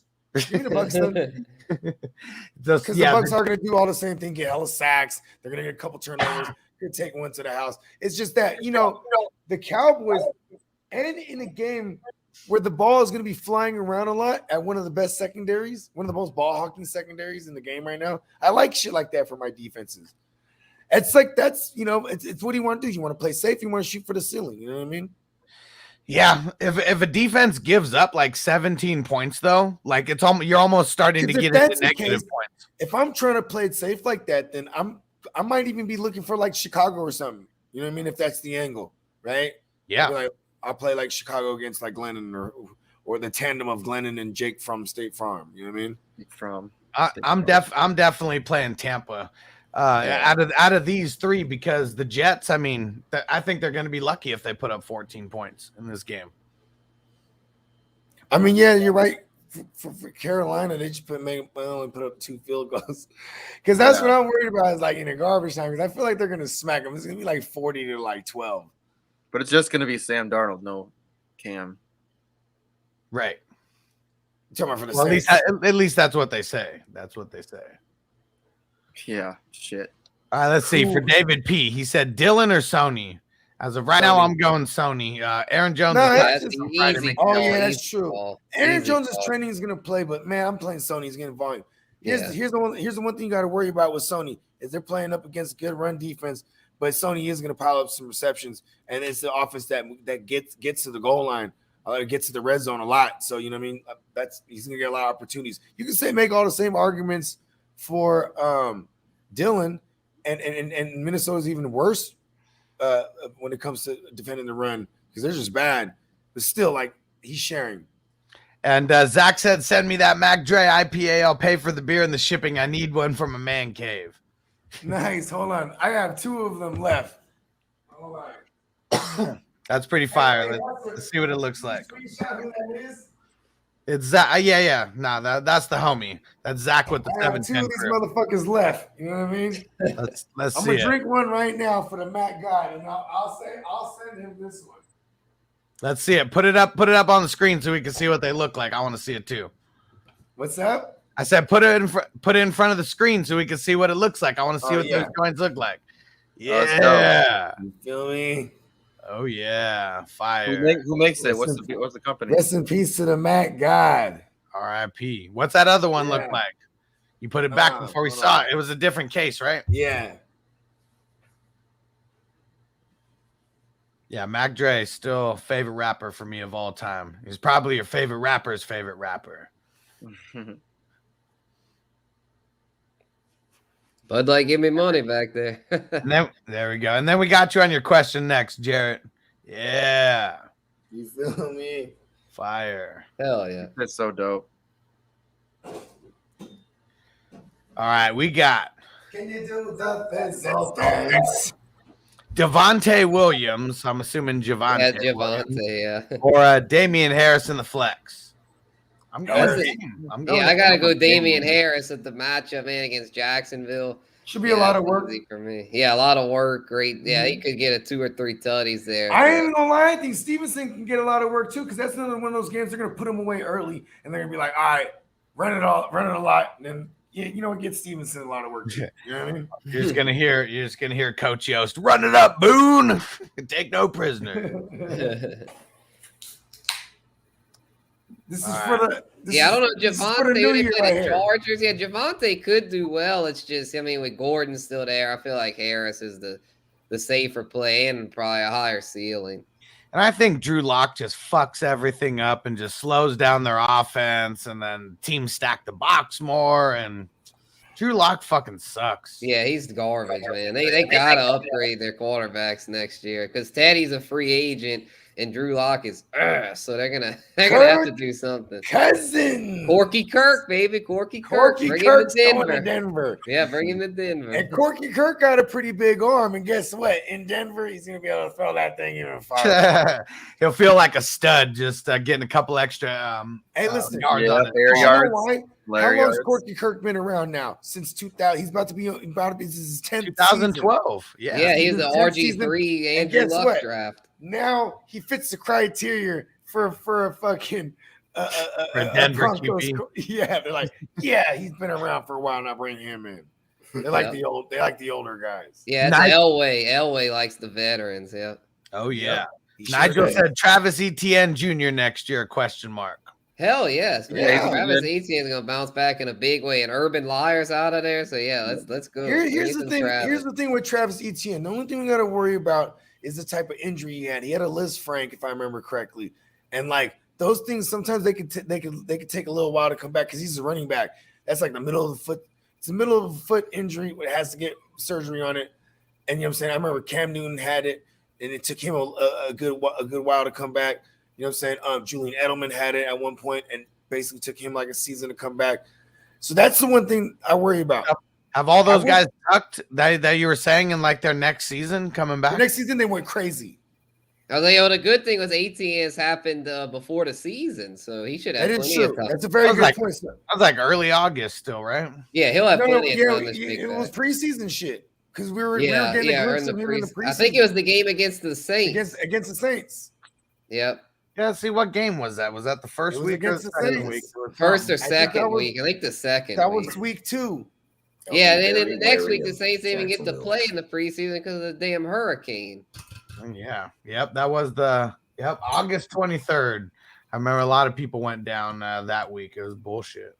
Yeah, that sucked, man. Yeah, especially those that drafted early and had ATN on their team. I had zero ETN because I was such a James Robinson guy, like value-wise. I was just always skipping on ETN. Like, I'm just gonna get the guy I know who's a baller.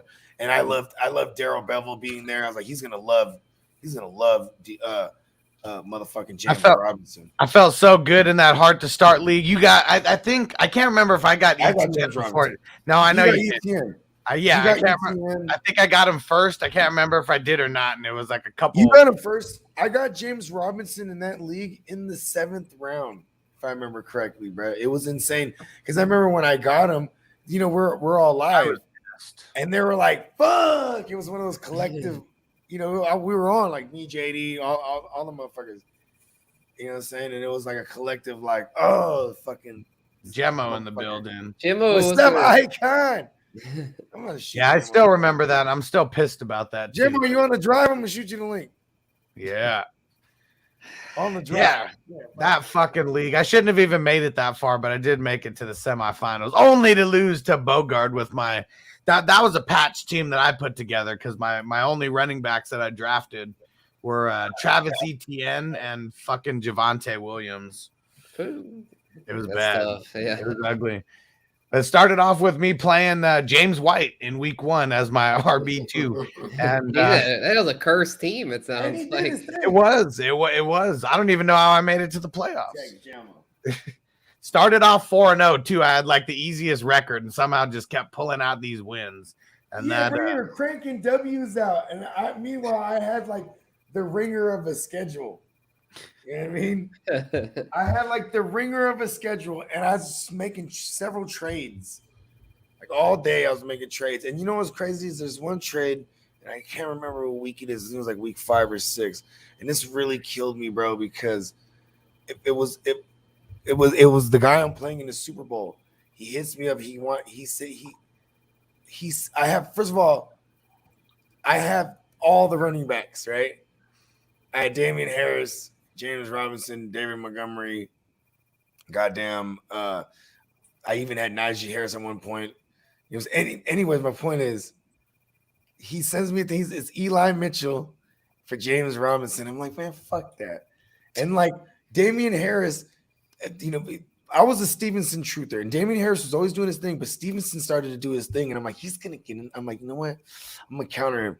And I sent him Damian Harris, and he goes, and he snap calls it. Like, you know, in poker, like when someone has you, they snap call it. So he accepted it immediately. He goes, hell yeah. He messaged me, he goes, hell yeah, I'm doing that for sure. He's like, that's fuck yeah. And I'm like, and I had Mitchell, and he did his thing for me. And then he even had a stretch where he, you know, Damian Harris was like losing touches or like was hurt. So he dealt with bullshit too. But I dealt with way more bullshit having Mitchell, and now I'm playing him, and Mitchell and Damian Harris is in the smash spot against the Jags. And I'm gonna remember that as like if I lose, I'm like, fuck, should have never made that.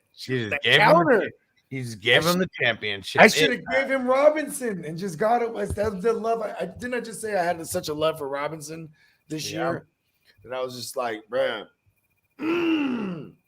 I had Robinson in so many places this year. I mean, it was nice in the beginning, but because he died on me. I would have loved having Robinson this week. I don't give a fuck if all the linemen were down. He makes things happen. You know what I mean? And New England is bad against the run for fantasy purposes. It's bend, don't break. They allow it. Like, it's like by design. Like, they'd be like, yeah, we'll let you move the ball. Then we'll shut you down if you get anywhere close to the red or in the red. You know what I mean? That's how they do it. He's got Tua, though. I just see Tua on there, and I just see low not hitting that projection. But he also has the Waddle stack, though. So it's like if there's a touchdown that's happening or multiple, the high likelihood would be okay. Here's another thing. Here's one thing that I seen him do. He had Higbee in there. He switched him out for Hunter Henry. I ain't gonna lie, and I hope he's not watching this or Kevin to relay this, right? I like that he put Hunter Henry in there. I don't want to play against Higbee because Baltimore's the worst against the tight end. And Stafford's in a bounce back spot here. Higbee's has a higher probability for a touchdown than Hunter Henry to me. You know what I mean? I might have reversed. I might have not even reversed jinxed. I might have just flat out jinxed that, and Hunter Henry's gonna catch a touchdown on me this week. Yeah, I guess. Yeah. Even the sun shines on a dog's ass every once in a while. But Henry has not been the most fleet of foot. But he had the motherfucking stretch of all tight end stretches this year. He had 5 straight or 6 straight with a touchdown, and he had a couple multiple touchdown games in that stretch. Yeah, and Taylor came in just to say happy birthday, Bogey, and he came on to YouTube just to say happy birthday, Bogey. Yeah, it's not my birthday, but it was on November 30th. So for the whole month, it's my month ago. birthday. It is my unbirthday. Yeah, it sure is. I'll drink that. Yeah, Nigel, good looking on the super chat, bro. He said, respect the hustle. Appreciate everyone's work and input and help. Give me money, Hustler, JC Money, Peacock, and Jimmy Neutron. Jimmy Neutron. I feel like he put that whole comment because I'm like, hold on. I'm like, Nigel, you're always with us. He acting like he's leaving for a while. He's like, all right, thank y'all. When you read that, it seems like, all right, you know what I mean? It was like a deck, like an outro. You know what I mean? But I think he did all that just to say he looks like Jimmy Neutron. I think so too. I swear to God. I was gonna say with that question that was on there before, I'd probably go Sony. Bro. That's fucking awesome. So for Ed Seat said need one PPR, Javonte Williams, Sony Michel, or Daryl Williams. I'm leaning double barrel Daryl. Yeah, I like double barrel Daryl. I think he's gonna get a bunch of receptions, just like I like Sony. It's slightly over Sony. Did we just do this one? No, this is different. The other one didn't have double barrel Daryl. Yeah. Even the other one was I had it up there. I just never read it. Oh. And Joe Kingsley says, having you guys to bounce ideas off helped me get to the finals. Hell yeah. And hold on, Kingsley, is that you? Kingsley?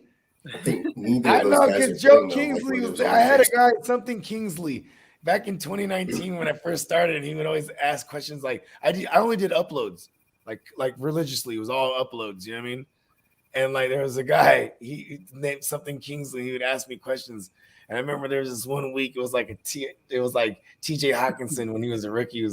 And I was like, yeah, he's in a bounce back spot here. And I think he did nothing, and I was like, oh, that guy will never come back.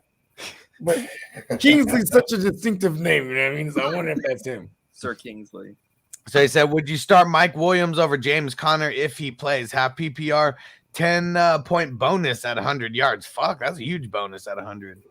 Fucking A. Damn, who's going to get – damn, that's a hell of a bonus. I mean, I don't know. As of right now, I don't think James Conner's playing. I mean, Friday is going to make the biggest difference on my opinion on him. If he doesn't even get in ad limited – first of all, on Wednesday, which is the first official reports on every week, the Cardinals came out and said he's the game time decision. Game day decision, but game day decision. But they said that on Wednesday. Yeah, that's never so good. He's not going to practice at all, and you're going to have to wait that thing down to the day. And they play in the second window of games. They're not in the early slate. You know what I mean? Yeah. So you have to have a pivot. Yeah. Place. So Mike Williams should be the one who's in your lineup right now, you know, and yeah. And exactly. There it is. His takes care of itself. Oh yeah, he got activated, right?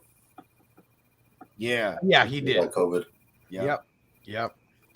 And and Taylor said, "Fuck yeah, I'm with it. Happy birthday, everyone. Everyone's on birthday. Hell yeah. Yes, everyone. Happy birthday to you, Taylor. Unbirthday party. Unbirthday. Happy unbirthday. That's right. And yeah, and I forgot, Zach, where were you originally from? I know he's in Minnesota, I believe, or something right now. But I believe he was originally from California. What part? and said, "This is what it is. Shit is too hard for the radio. I definitely need one. I can't find them in Minnesota." There it is. Okay, like I said, I have the one can. You know what? Even if just man, if you got Instagram, get at me at the GMM Network. We could arrange something too. If you can even send some bread, and I'll just pay for it, and I'll send it to you, bro. Because what's the brewery too? It's some local shit. I'll connect us all via text. Yeah. He's one of them. I can't. I'm not gonna lie to you. I can't even read right now. This motherfucker. I'm like in this zone right now. Hell, I'm like, it's a pale ale. I read that. It's a pale ale. IPA. Hey, Stifler has the pale the ale. fucking can is trippy, bro. That's the shit, man. That shit is fire. Like that. I don't even want to drink the beer inside of it, but I just want the beer cans. Just the beer is delicious too. There we go. Yeah, Zach's from East Oakland. I knew it. Murder Dubs. Oh, he's from the 20s. Listen, I ain't never been there because I have no business going there. You don't go to the Murder Dubs. They don't call it the Murder Dubs for no reason. Yeah, they didn't just run out of nicknames. I remember there was a grill shop that I used to go to.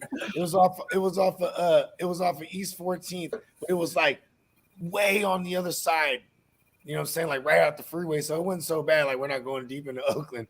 You know what I mean? But it was a grill shop. I forget it was an Asian cat, man. I forget his name, bro. But that shit was dope. I mean, I spent a lot of money in that motherfucker. All the time. Mark Meltzer, what up? Said if Waller and Muth are out, need a tight end, Komet, Uzama, or Seals Jones. I think the Muth is gonna play. Yeah, he was a full drop Seals Jones. Yeah, get rid of him. Yeah, for sure. If you want a meh performance, you can go with Cole Komet. No, fuck him. I'll go with Uzama out of those three. But yeah, for sure. It's Uzama or it's the move. Secret of the Uzama. I'm going with the move though. Me too. Monday night, Big Ben's last game in the goddamn Heinz Field, and Muth is a touchdown magnet. You know what I mean? Like that's why we're playing these tight ends. We're looking for the touchdown. I will say Uzama, Teenage Mutant Ninja Turtles, CJ Secret of the Uzama. That's my favorite one. I like him though because he's been averaging a nice little floor of targets here. Can you pull up to the last 4 weeks? Because the 4 weeks sample size is pretty decent right now, as you know, for recency of his targets, right? Yeah, because in my mind I feel like he's been getting like 6 targets, like 3 out of the last 4. This is just from like when I watched like the condensed games, and I'm like, what the fuck they throwing at this? No, he definitely disappointed. Yeah, you're right, Bogey. Week, but yeah, 7 targets last week, 4 the week before that, and then 6, and then 6. Yeah, so he's definitely averaging 6 targets, right? A week, and he runs a ton of routes. That's the thing. He's not out there ever blocking. He's gonna run like a route every time he's out there. So that's where I'm at. And it is a high scoring game. And if there is going to be some wind, it could be short. So I actually like Uzama too. But for nostalgia and all the extra shit that has nothing to do with analytics, I like the move. So he's only averaging 5.75 targets per game. Yeah. If we are splitting hairs, I'll round it up. You know, in my version, my version's better. BTW, a lot better. Yeah, you know what? Give me Secret of the Uzama. Fuck it. Let's go. Give me. And Kingsley said one more question. Dak or Stafford, QBs get 10-point bonus at 300 yards. Man, you guys got crazy bonuses. I like it. Hey, said I'm not that Kingsley. Okay, all good. I'm just in my mind. I'm gonna pretend that's him. Listen, Kingsley, man, welcome back, man. It's been a while. But if you're looking for a 300-yard bonus, you're probably looking at Dak because he's going to be in a more competitive game. You know what I mean? I'm going Stafford on this because I really think that Stafford is just going to just shit all over the Ravens secondary. I can agree with that. Stafford. But I think like the necessity. All right, fine. I'm going with Stafford too. I love Stafford. Let's go, Staffy. Ravens are giving up. They're 31 out of 32, so like second worst or second best to stream your QB against. Yeah, and I love analytics, so you know what? I'm just fuck everything I said. I'm going Stafford, and I need him against Hustle, bro. Tyrannosaurus Flex League. Let's go. And then for what it's worth, the Cardinals, they're the 5th best against giving up points to the QB. But they have given up 3 top 12 performances in the last 3 weeks. Oh, shit. So you finna play Hundley against me, ain't you? I seen you drop Lance and picked up Hundley.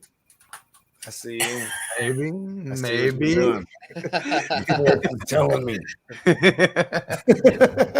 Hoping that I was just hoping. I'm trying to throw that landmine out there to Bogey. I'm not gonna pick up no Lance, bro. I know you got good Allen QBs. I'm the one who's Packer. struggling with my Let's second fucking one. go. I'm the one who's struggling with my super flex. It's either Baker, Huntley, and that's why I'm like, fuck Baker, because I don't want to play him this week against you. And I got Sam Darnold in there, maybe. We got some decisions. Baker's guaranteed to throw like multiple picks all the time. I don't know about guaranteed, but he's gonna throw one. He's gonna make. How about this? He's guaranteed to make a couple bad reads, where you'll hear the commentator be like, "That should have been a pick right there." Baker is the epitome of the "you're not that guy, pal." Listen, it would be nice to have Baker Mayfield on Monday and only need like Baker balls in the prime time, bruh. Actually, I went to a Monday night game at home over my Niners and we killed them. I don't know if Baker's ever put up more than 30 fantasy Baker points. balls in prime time, bruh. In a single game. Bogey just doesn't want to face Huntley, huh? No, I like Huntley. You know why? Because Huntley's scary. See, Huntley's put up more than 30 fantasy points in a game. Because here's the thing, too. I don't. This is the big chip. You know what I'm saying? You're gonna pull out the big guns. You're not gonna give me no easy plays. The obvious play is Huntley if there's no Jackson, because he's gonna have the upside of rushing.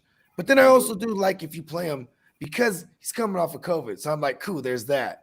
You know what I mean? But I also Huntley is kind of like it's kind of symbiotic. It's kind of like Venom-esque, because I would need him to be able to keep up in a game for my Stafford to keep throwing on you. You know what I mean?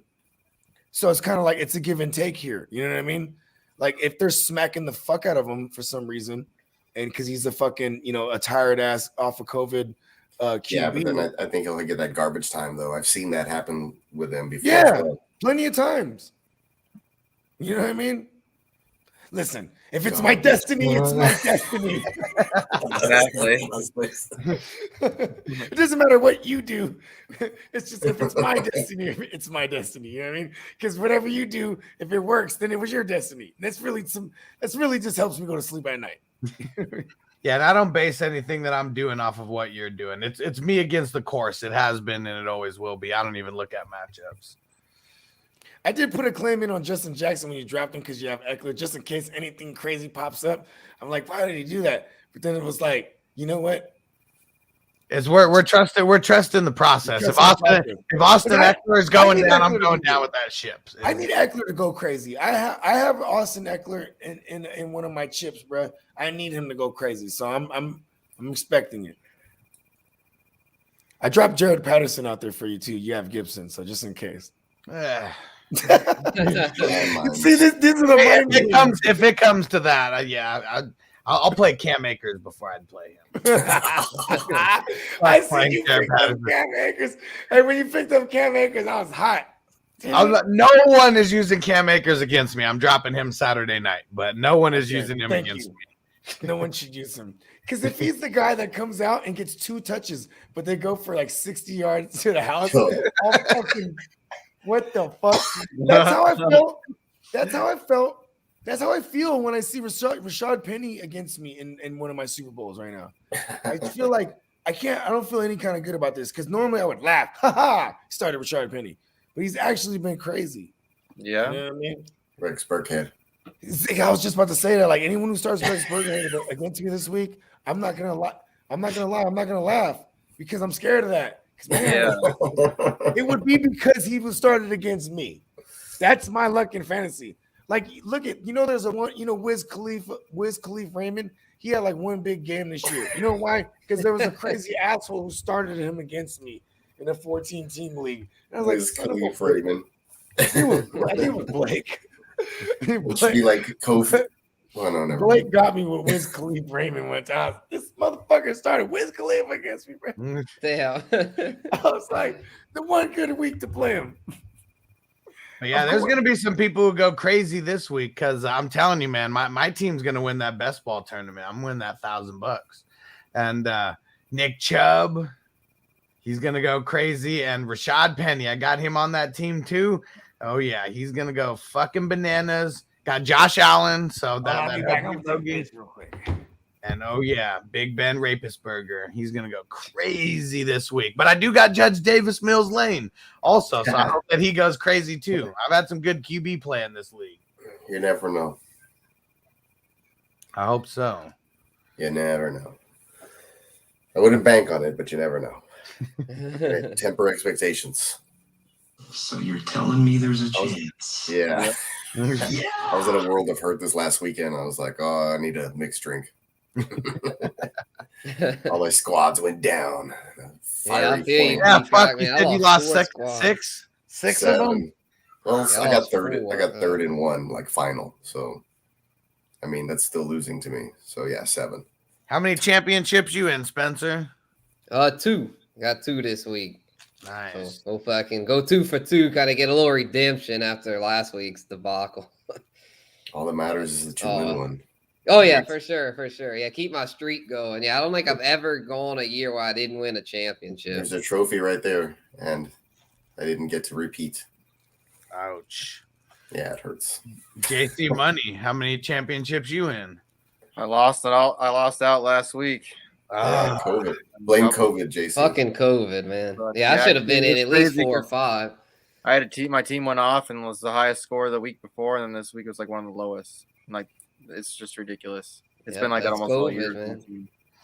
What up, Nigel? So what are y'all's best teams in the finals? So I have 8 final squads right now, and I got 7 squads facing third place games right now. So they all could have been in the finals. Damn, That sucks. That sucks. They were there. They were live last week, you know.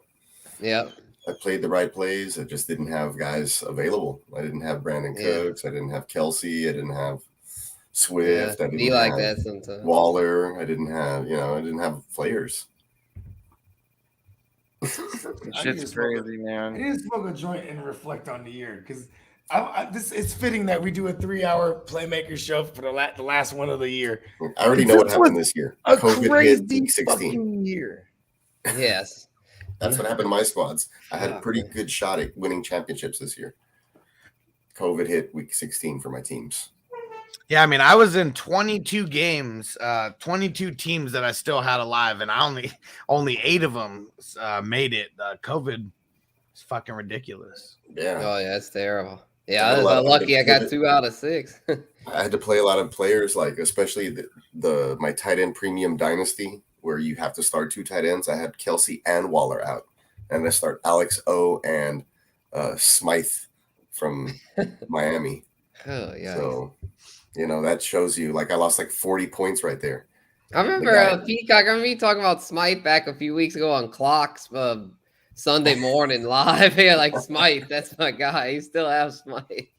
No, this was like early in the year. I remember this, and I remember going, don't play Smythe. I have no option. There was nobody else. Like this is everybody has to roster. You know what was crazy? It was like the other guy, Isaiah Ford, that week. It was so crazy. It ended up being like the other guy, not even Gesicki and shit. It's so funny. So here's what I would say my best championship is, Nigel, at least the one that I got going right now. I've only lost 1 game in this league, and it was less than 1 point. It's one of the leagues that I put together. It's 2 QB plus Superflex, so we can start 3. And my 3 starting QBs are Brady, Rodgers, and Jimmy G. And so that's not looking so good right there with Jimmy G right now. And then I got Najee, I got Jonathan Taylor, I got CeeDee Lamb, I got Deontay Johnson. I've been playing the tight end carousel. I got Uzama right now, and I got Barkley, and I got Patterson in there as of right now. And I got, the bench isn't too much anything. I got Higbee, and I'm probably going to put in Higbee over Uzama.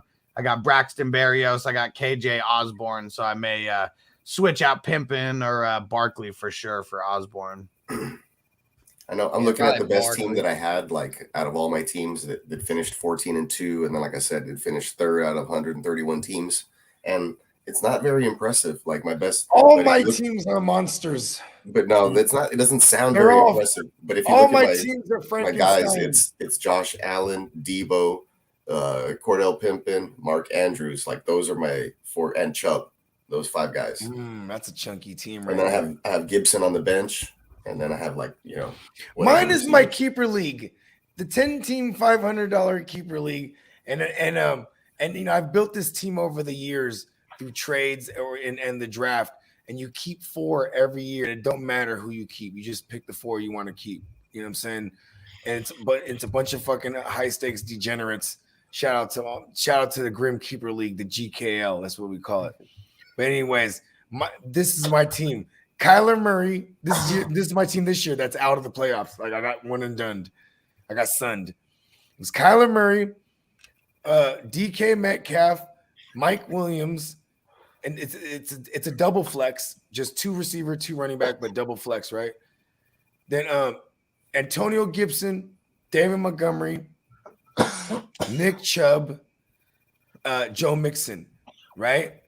But that's only because I traded for David Montgomery to be my 5th running back on the bench because I had Derrick Henry. You know what I mean? Oh. Derrick Henry died on me. Then I was always rotating my second receiver. I was only playing 2 receivers a week. Oh, and then I had Knox and like Gronk, and I was just like, my team was just ill, bro.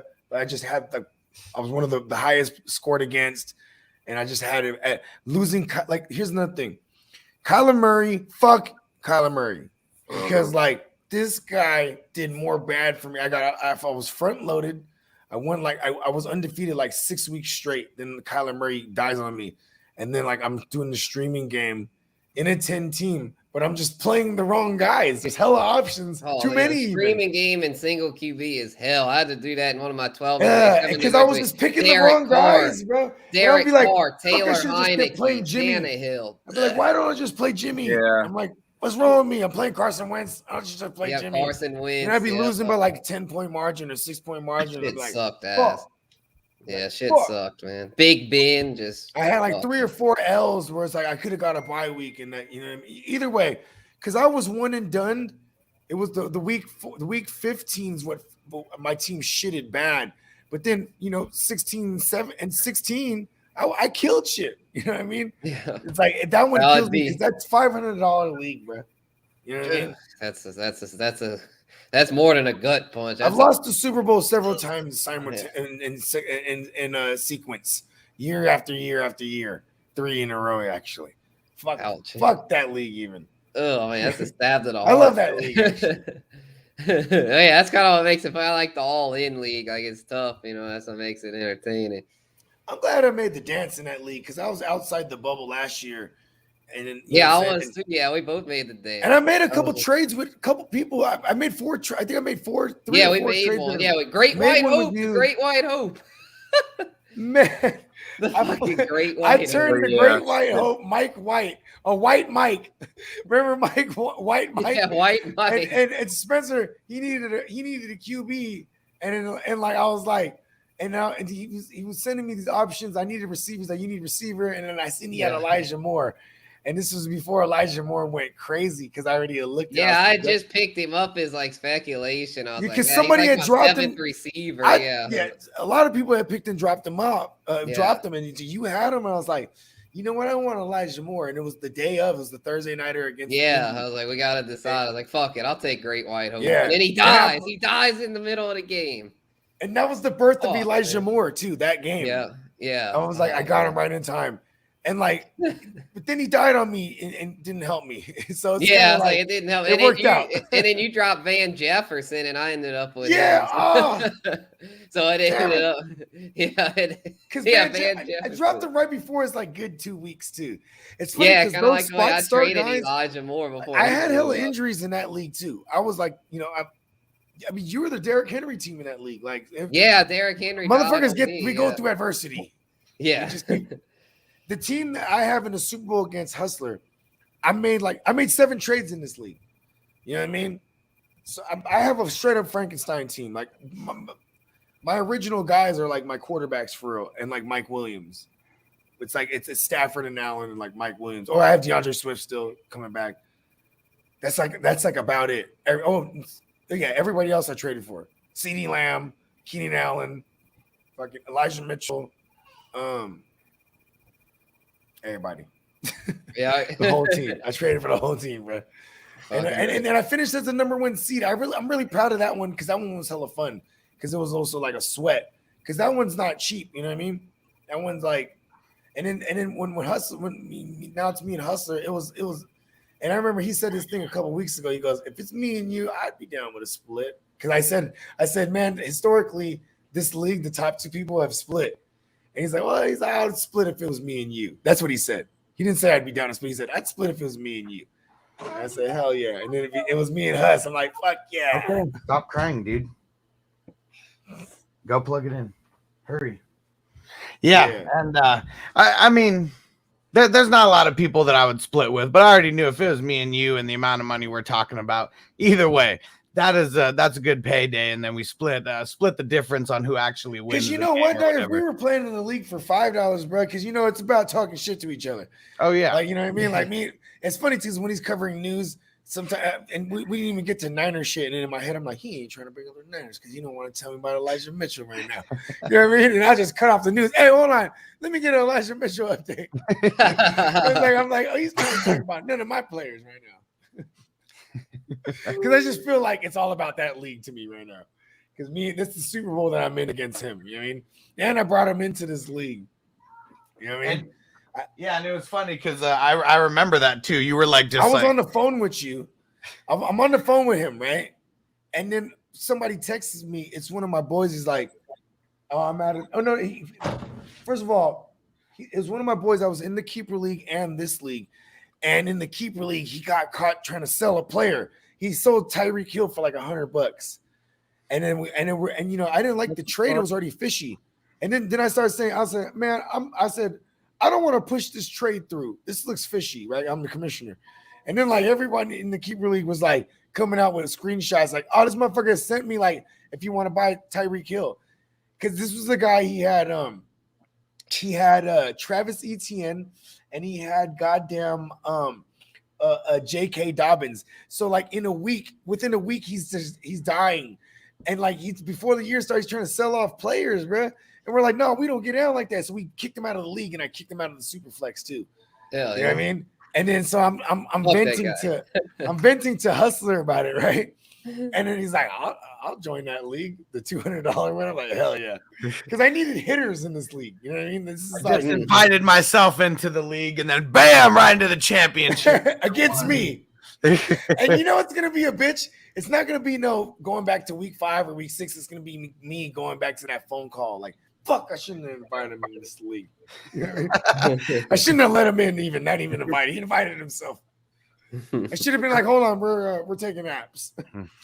Because I don't remember how everyone else was drafting, but I just remember the way that you had the QB scoring set up, and I had the number 3 pick, and there's no CMC, there's no Dalvin Cook. I wanted to go for Mahomes right away. And you know what? For me, because it's a point for every 15 passing yards, right? For context. So for me, I was like, I always had Kyler Murray above Josh Allen, but I was like, in this format, I would take Josh Allen because I have Josh Allen threatening 5 thou wow through the air. You know what I mean? So I took Josh Allen. You know what I mean? In the first round. And actually, you know what? I actually took him second overall. I had the second pick. What was I, third? Yep, I was third. Yep, and I took my man, the Stallion. Oh yeah. And then what a nice 3 that I started off with: Patrick Mahomes, Antonio Gibson, and Austin Eckler. Super flex, man. That shit like that happens. Hell yeah. That league was nuts, man. But yeah, you know what? We should probably close this thing out, huh? Yeah, let's do Lucius's questions. Let's do the chat. Right. Fryermuth, Hunter Henry, or Foster Moreau. It's either Muth or Moreau. Yeah, I think I'm probably Muth. I would go Moreau. Tough. We had pointed out earlier. Hustler actually pointed out they're the 27. They're the 3rd worst against the tight end. So I'll take Moreau like by a cunt hair. So slightly. And He live probably in gets Sports more Talk with Jake right at the end. What up, Yeah. bro? Yeah, keep this thing alive, Jake. I'm still down to rock. I was just looking at the time like you have been running for hella long. Yeah. As Zach said, I was going to ask the dude to split the pot, but he said, fuck that. I need all my Federal Reserve notes. Hey, man, I can't be mad at a response like that. Hey, you know what I'm saying? He's quoting Mac Dre right there. He said, she thick too, but I don't want her yolks. I want all her Federal Reserve notes. Shout out to the Mac guy. Rest in peace. No one has more isms than the Mac. Return. And the only one who can get bogey out of his weed, just roll up his weed and talk to him and just peace out with all of his weed. Hey, I love it. That's my Mac Dre story. Tell Zach your Mac Dre story, if nobody else. Tell yeah. him. So we had a homie, and his auntie was a, you know, as they would say, a whore. You know what I mean? And Mac Dre was basically her manager, you know, or as they say, pimp. And he came through the crib. We were over there. We were gaming. We were probably like 18, 19 years old, and we were gaming. No, I was definitely 18 then, because he, you know what I'm saying, he died before I turned 19. You know what I'm saying? Like a month before I turned 19. But anyways, where was that? Oh yeah. So we got, we're all just, oh my God, it's fucking Mac Dre. He's chilling, you know what I mean, in the crib. And he's just waiting for her. She's getting ready. And he's like, oh, what y'all smoking on? He's looking at it. And I had a Ziploc. You know, I was the guy. I was the tree guy. You know what I mean? So I put out like a quarter zip on the joint, you know what I mean? Which is 7 grams, you know what I'm saying? I can speak like this because it is like legal where I'm at. But anyways, and a motherfucker, he starts busting out a pack of woods. And he's like, can we roll one? I'm like, yeah, go ahead, man. And he's just rolling one after another. He lights one, passes it around. And like, you know, he just kept rolling and rolling and rolling. And we're playing I think they were playing Madden even, man. Rest in peace, John Madden. And y'all remember that there's the Trill TV, Hess, the Trill TV he's wearing the Louis. It looks like the Gator. He was wearing that, bro, with the bucket hat. You know what I'm talking about, where he's wearing like the Louis the suit. It looks like leather. It's like kind of like leather. Anyways, he was wearing that, bro, and he was rolling up all of them, and he's putting them back in the Ziploc bag that had the tree. And then she comes downstairs. He's like, all right, then, youngins, y'all be easy. And he dips with all the weed. Shout out to Mac Dre, cutthroat. That was cutthroatish. You know what I mean? He did drop some game on us, though. You know what I mean? You know what that game was? And that was his fee. Yeah, exactly. He blessed us with the isms, bro. And he's the Mac God. You know what I'm saying? Like, just even smoking a blunt with him, like being like, you know, where he's fucking like our hero, bro. Like, you know what I'm saying? Like, you gotta understand, this guy was like, you know, and then here he is, he's smoking a blunt with us. That, like, man, he could have stole all I could have had pounds of weed. Take it all. You know what I mean? But it was funny because no matter how much money the motherfucker had, he was balling and shit. He was still petty as fuck. He's like, I'm gonna take all of the weed. Oh yeah, Trail TV was my shit in the Yuck Mouth United Ghettos of America. That shit's so UGAs, funny. Yeah. When he's Yuck Mouth's like, man, I can't smoke that. You got that gator back throat. And he's like, you just don't know how to roll them. That's all. You don't know how to roll. Yeah, rolling backwards is a bitch. You know what I mean? I like the dispensaries that have the packwoods. It's like, you know, it has the glass tip, and they roll them for there. I'm like, hell yeah. No, but you know what though? How about this? The UGA when he was in. First of all, if anyone's ever knows about Yuck Mouth, his laugh is hilarious, bro. Like he has this like distinctive laugh, and everything is hilarious to him. Like when he was like, remember he was in Germany? He was like, look at the taxis. They were in Germany. He's like, look at the taxis, blood. He was like, they're all bubble line Benzes. Because you know, in Germany, the whole taxis are Benzes. I swear to God, just many of y'all know Yuck Mouth, bro. Just I smoked a fat blunt with Yuck Mouth one time, and it was the Bela. It was the jitter for sure. Yeah, and it was one of the local the local rappers down in San Diego, 12 gauge shotty, and he was having a big party. And I got the last table that was available at the whatever club it was. Yeah. And we were all smoking fat like in the back, and I was smoking a blunt with Yuck Mouth, and then he went and performed. I got 5 on it. That shit was fire. I did a show with Yuck Mouth, right? And it was a show out in the middle of fucks nowhere, bro. And I did this show because like I was working for the magazine at the time too. So I got to interview all these motherfuckers, like, you know what I'm saying? And then I got to open up for them. So it was just a good look, right? But it was funny because like he's smoking like a fucking, like we got to smoke with him because that was also like one of my things. Like I wanted to smoke with everybody that burns, you know what I mean? And then like, and you know, or even whatever they did, if I have it, you know what I mean? We're gonna rock like Tech 9. Oh, you want Molly's? I got Molly. This pops Molly's Tech 9 and party, you know what I mean? Like whatever it was, we're gonna rock with it. And so he was rolling these long ass Bila jitters, right? And first of all, here's my thing. I'm like, hell yeah, I'm smoking in my mind. I'm like, I'm smoking with Sir Smoke a lot. But them Bila jitter blunts, for those of y'all who know, Swisher Sweets, the Swisher Sweets probably like about that long, right? And then they'll roll several of them like combined. So it'll be this long ass unnecessary blunt. And by the time we get to you, it's hella resonated in a motherfucker. And it's like, you know what I mean? It's like it's really for the aesthetic, like just like the boss type shit of it. Like, yeah, I'm a boss. I'll smoke a fucking 3-foot blunt. But that shit is terrible. You know what I mean? Shout out to Smoke a lot.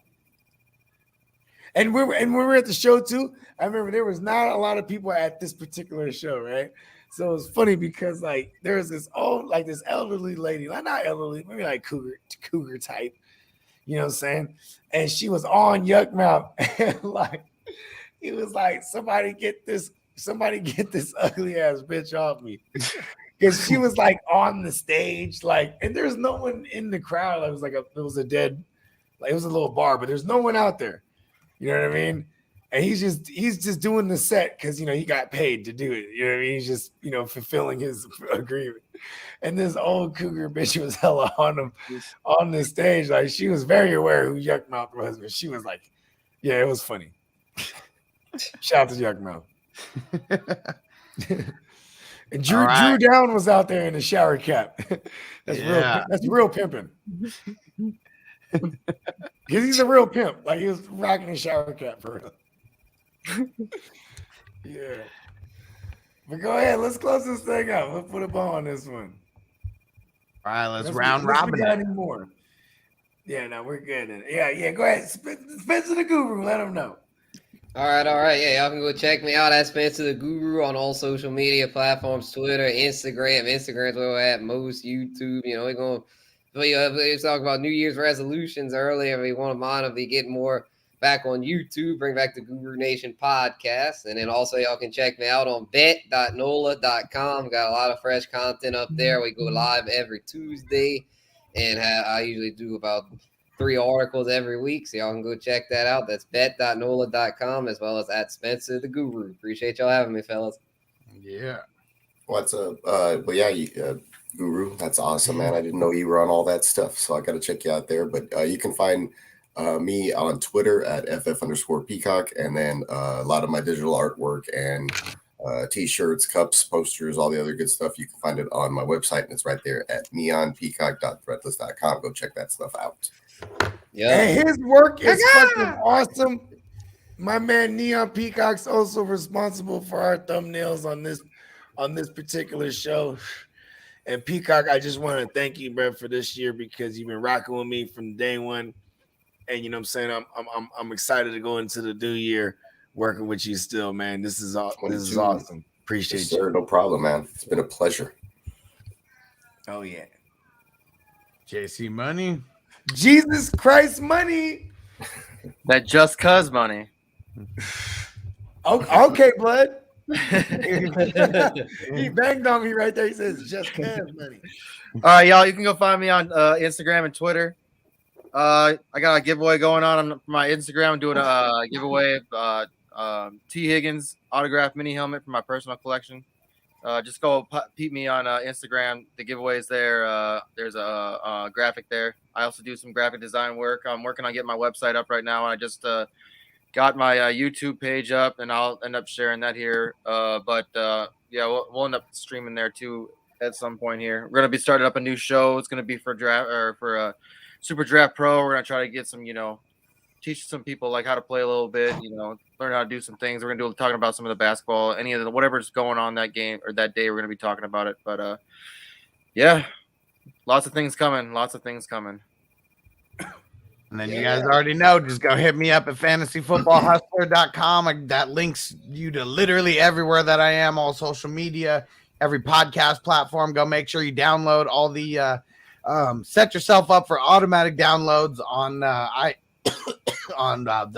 Apple Podcasts and Spotify and all that shit, and go get signed up for Super Draft Pro. My link in there is in there as well. It's sdhustler.com.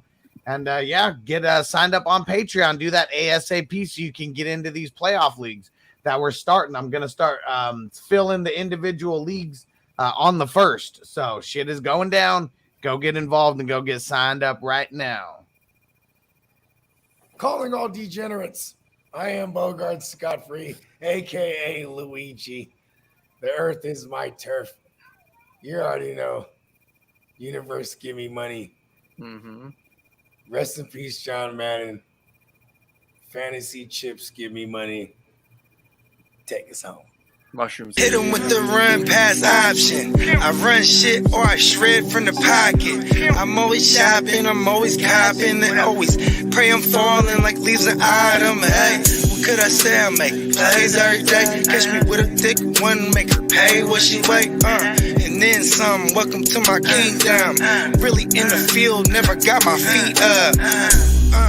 Go hard, push a hard line. Yeah. Been around, peep the archives, yeah. Off top, it's a long grind. You don't need to watch to see that it's hard time, yeah. I'm counting chips, finna take the chip. You counterfeits, better pay attention. I'm about to check, catch me in my bag. Sunday to Sunday, we living that. We make plays every day, yeah.